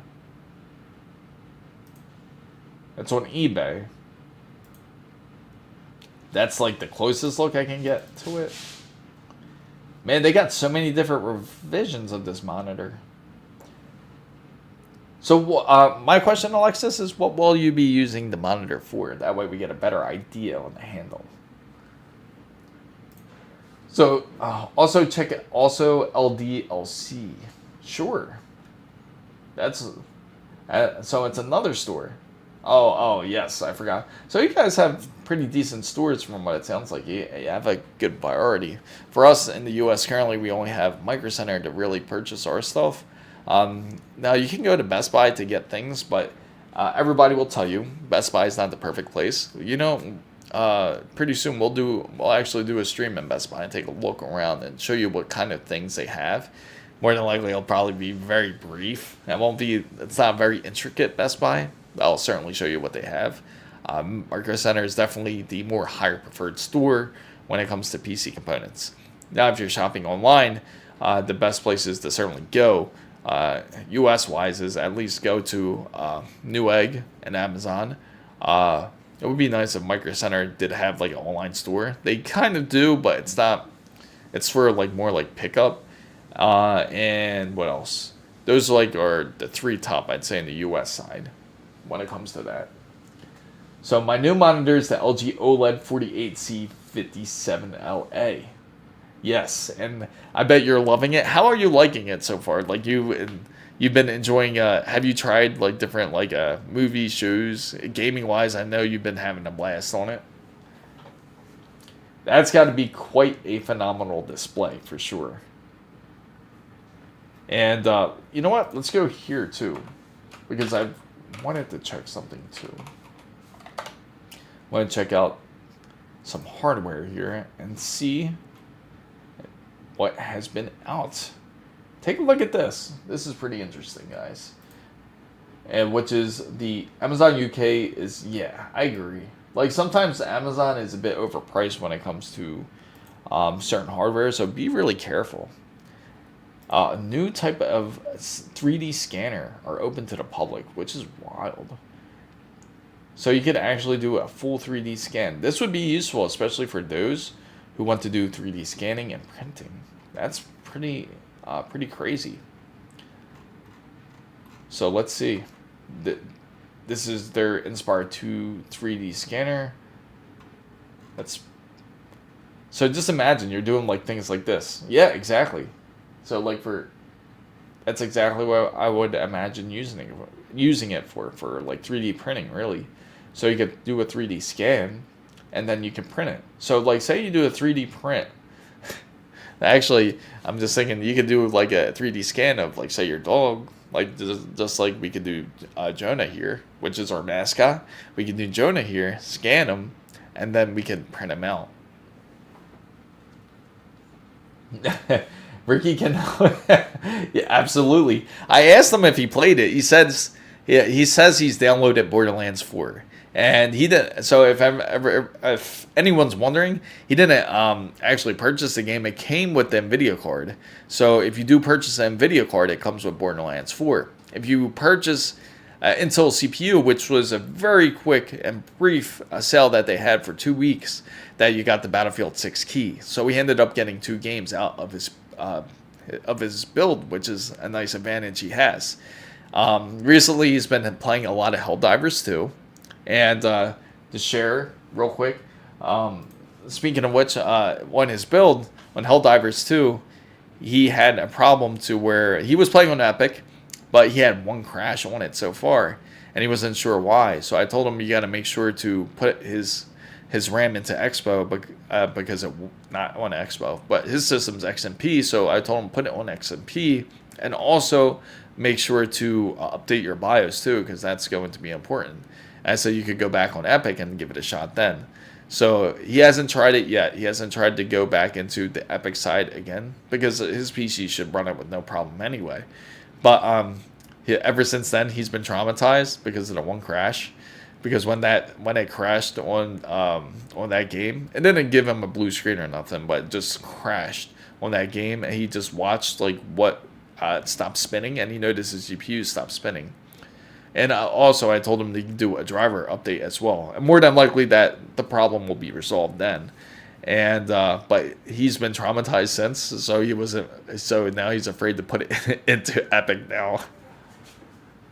So just gaming, but this monitor is also almost like 10 years old. I plan on getting a 9800 X3D and a 9070 XT. Do you think it will bottleneck, or will it still be good? No, not at all. That's a great combination you chose. So monitor-wise, if you're using it for gaming, I would suggest. So I would suggest try going ultrawide. I always suggest ultrawide monitors. That might be a bit biased, but But if you don't want to go ultra wide, and you want to go like 1440, you want to get a decent one, they do have newer monitors out there. One I can recommend, and it's not expensive, is the ASUS. There's a ASUS Tough monitor. It's only like 300 USD, and that will certainly fulfill your needs. 1440, and it has a decent high refresh rate. I think up to 300 hertz. And again, it's not expensive. That's something I can certainly recommend if you're looking into ASUS, which I can certainly share with you. Again, feel free to join Discord, and I can show you there too as well. Helldivers 2 without a wood keyboard. Yes. Yeah. Should we get into the wood keyboard again? If you want to take a walk in nature, you want to get a a nice little, what is it, a walnut type of keyboard with a walnut mouse, and then it feels like you're in your cabin. Arizona, it's 6:48 a.m. here. Good morning, Tony. Welcome in. Glad to see you. Thank you for joining in on the stream last night. Definitely do appreciate you. Borderlands 4 on badass with all the options on blast to play on my OLED TV. Tony, oh no. Yeah, the wooden keyboard. And the legendary wooden keyboard, we really gotta make a meme out of that. Let's see. Let's take a look at this wonderful beast here.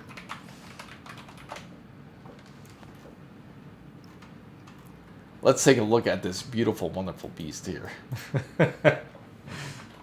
So my LG Ultra 32-inch was 280 euros, 1440p, 180 hertz, plenty for gaming. Absolutely, that's a great example. Violi brought up a great point. Not expensive, and you can certainly get a monitor just like that. It's funny too because, believe it or not, I actually lost that page. Where was it? I'll certainly find it again. Let's see. Oh, that's why. I'm typing in like a little bit off, and now we should find it.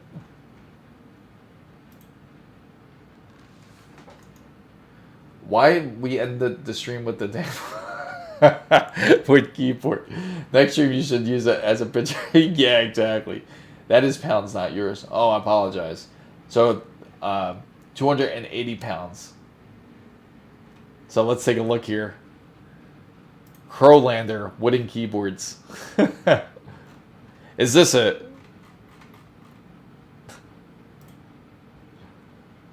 Wooden swappable. Let's take a look. Right there. Version. You could get this nice little beautiful wooden keyboard to sit right at your desk. You could swap out. That keyboard makes me itchy. It certainly does, right? And it's made with the finest oak. They got a typewriter. If you can't get enough, if you don't like square shaped keys, they do have ones that are shaped like a typewriter. $740. Yeah, it is. Take a look at that. Like, what? Can you imagine? You show your friends this, like you're like, yeah, come check this out. I got this new $740 keyboard. Take a look at it, and you get this. Yeah. Does it have RGBs? Yeah, exactly. Typewriter edition. So when you see something like this, you picture a guy, right? You walk into their PC room and you see a keyboard like that. You don't think that they have lights. They don't have RGBs. They don't have any of that. They have candles. That's what you would immediately think, that they don't have like typical LED lights or nothing like that. They just have candles around their PC.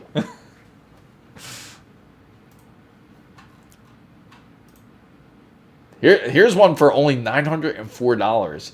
Your unique wooden keyboard, handcrafted just for you. You see that? Just for you. Your unique. Now you need a whiskey and cigar. If a friend of mine buys a wooden made keyboard, I am burning it. No, it's only 900. This is a Flintstones build. And the crazy part is, details-wise, let's see why they feel like it's valued at $904 here. Now, they said that this keyboard is made for those who love the look and feel of typing on natural wood. It's made of walnut wood. See? Walnut's the go-to. It has been air-dried for 12 years. So, every keycap is hand sanded and coated several times with eco-friendly coating. Gives durability while maintaining the natural appearance and feel of wood structure. So, you know, if you just wanted to touch a tree, there it is. more like a Amish. Yeah, let's do a review. We'll do a review with the MK9 walnut wood and versus a let's say a Corsair K100 keyboard, or let's go up against a, you know what? We should compare two wooden keyboards next to each other. The durability of it. And you know what? We need a true, you know, we have to collab with somebody, in fact.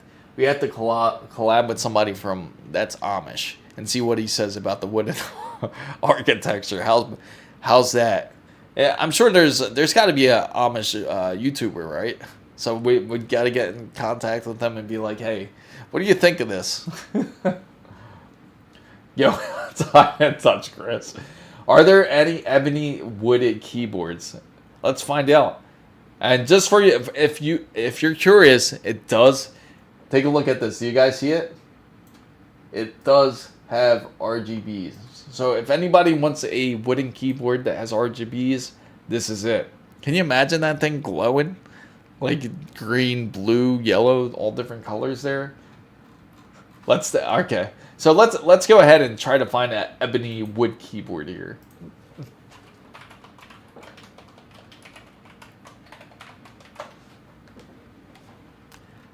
Oh, you can pre-order it. They got it on this one website. It's a pre-order, pre-built mechanical keyboard. This one's a very interesting look with a wood rest and snake ceramic.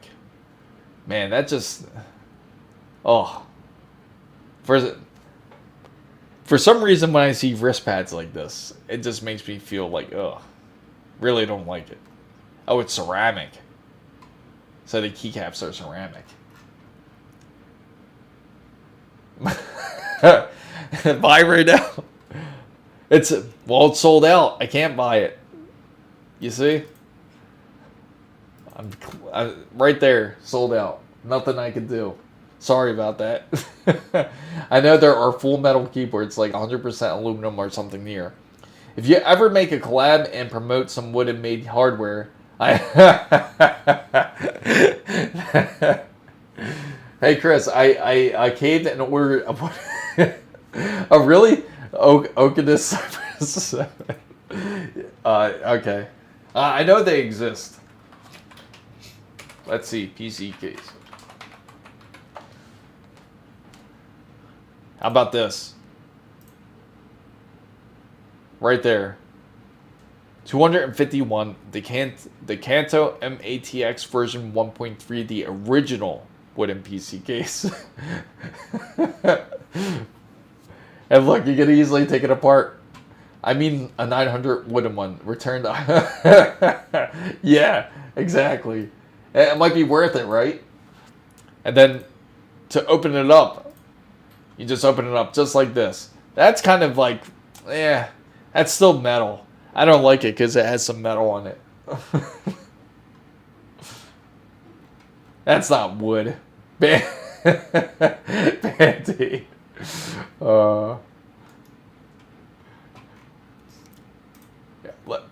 Here it is. Corsair 5000 series wooden PC case panel.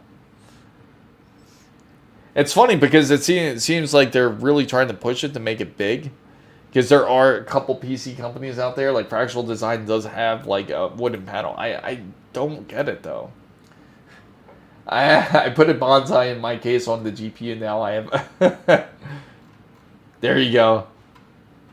And this is from an official manufacturer of PC cases, Fractional Design.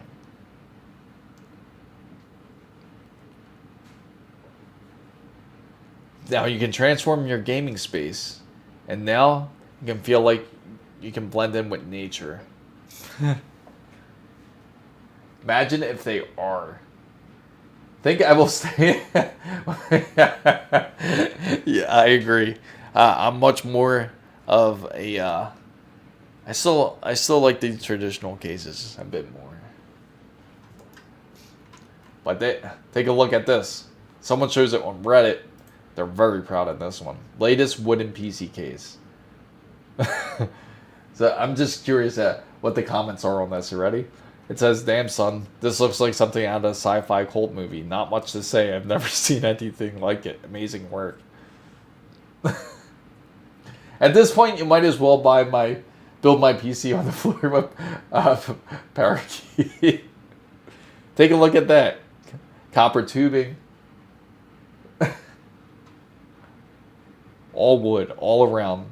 Look, even on the power supply. That's it. That's insane.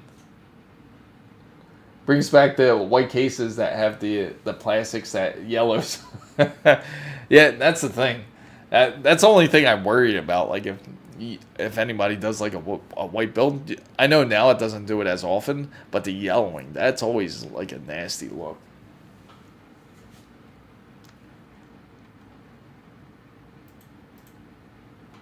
And someone says this is art. This is sweet. You can increase the steampunk vibe. Very interesting look, I gotta say. Imagine there's sawdust under the key. I know, can you imagine that? Or can you, instead of buying like a cleaner, like air cleaning it, like when you wipe everything down, you're gonna have to get something like a wood polisher. So you gotta get a wood polisher to polish your keyboard or your case or whichever you have. And you know what's funny? They do have like wooden mats and everything. Like, let's see, wooden mat for keyboard and mouse. There you go. Number one, cause if your house, where they'll say, "Oh, where did this fire start from?" Well, it looks like it started from this room over here where there's a PC.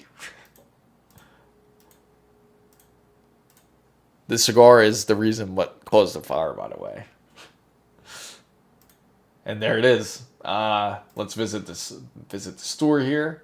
There it is. You get a nice little XL plank right there. Nice little bit of wood.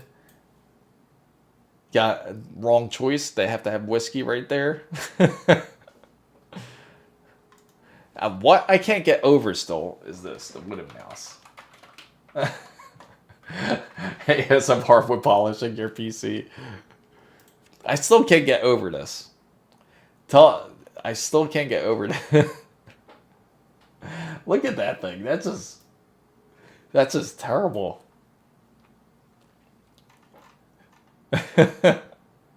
A mouse mat chopping board. Can you imagine you got like wood shavings, like while you're just like you going into like a first person shooter or something, and you get wood shavings, and you got to be careful of getting a splinter. The undercut area. New idea. A wood build. Let's do everything from wood. You need that mouse. Yeah, because look at the horns. I've never seen anything like the horns here. Insurance company barely pays if they get a house gets on fire, and now the main cause will be because you have a wooden PC. Payments will be for it. Do you think it's possible to get like a finger burned? Like if you're typing so fast on a keyboard because it's wood, like almost like friction burn. Oh, this is hilarious. Yeah, hey, dude, can you tell me the specs of a mid-range PC in your opinion? Oh, it's only a splinter. Oh, speaking of splinter, you just gave me an idea for the game. Splinter Cell. It brings a whole meaning to Splinter Cell. So, a mid-range for a mid-range PC, I would say is something like, say, like a ASUS Tough motherboard with a AMD Ryzen, say like a 9600. You get a Ryzen. You get a Radeon RX 9060 XT. That would be pretty much like a mid-range build. 32 gigabytes of RAM, 1 terabyte of NVMe. You could do a build like that for a very decent price now. But thank you guys again. I thank everybody for joining as always. I do appreciate everybody out there for coming into the stream. And hopefully I see you on the next stream. I always stream on Wednesdays and Saturdays. If you just started coming in, I apologize. If you're just coming in, I do apologize that you're just coming in to the end. But don't worry, there's always other streams that I will certainly do. Wednesdays to Saturdays, Wednesdays and Saturdays, Wednesdays between 6 p.m. to 8 p.m. Eastern, and on Saturdays I usually go on about 8 a.m. to 10 a.m. Eastern. And thank you guys so much for joining in, and if you're interested in PCs and tech, make sure to subscribe and like this video. Hopefully you enjoyed the wood edition. Alright, exactly, always. I still can't find an RTX 40. It's going to be hard, I'll tell you that. But sir, I hope to see you guys again soon. Make sure to join in on Discord if you have any more questions. We can certainly answer them. You can easily go to chrismizo.com and click the Discord link to enter into Discord, or you can go to the description box and down below. Thank you guys so much for coming in. Yes. Have a nice weekend, guys. Enjoy your gaming sessions. I certainly want to try to play some Hollow Knight this weekend. I've been dying to play something like that. I know, I apologize, Jimmy the Third. Make sure to subscribe and to join in the channel. Make sure to join Discord, and we can certainly answer questions there. And I will certainly go live again sometime soon. Thank you, and see you later, chat. And I hope you do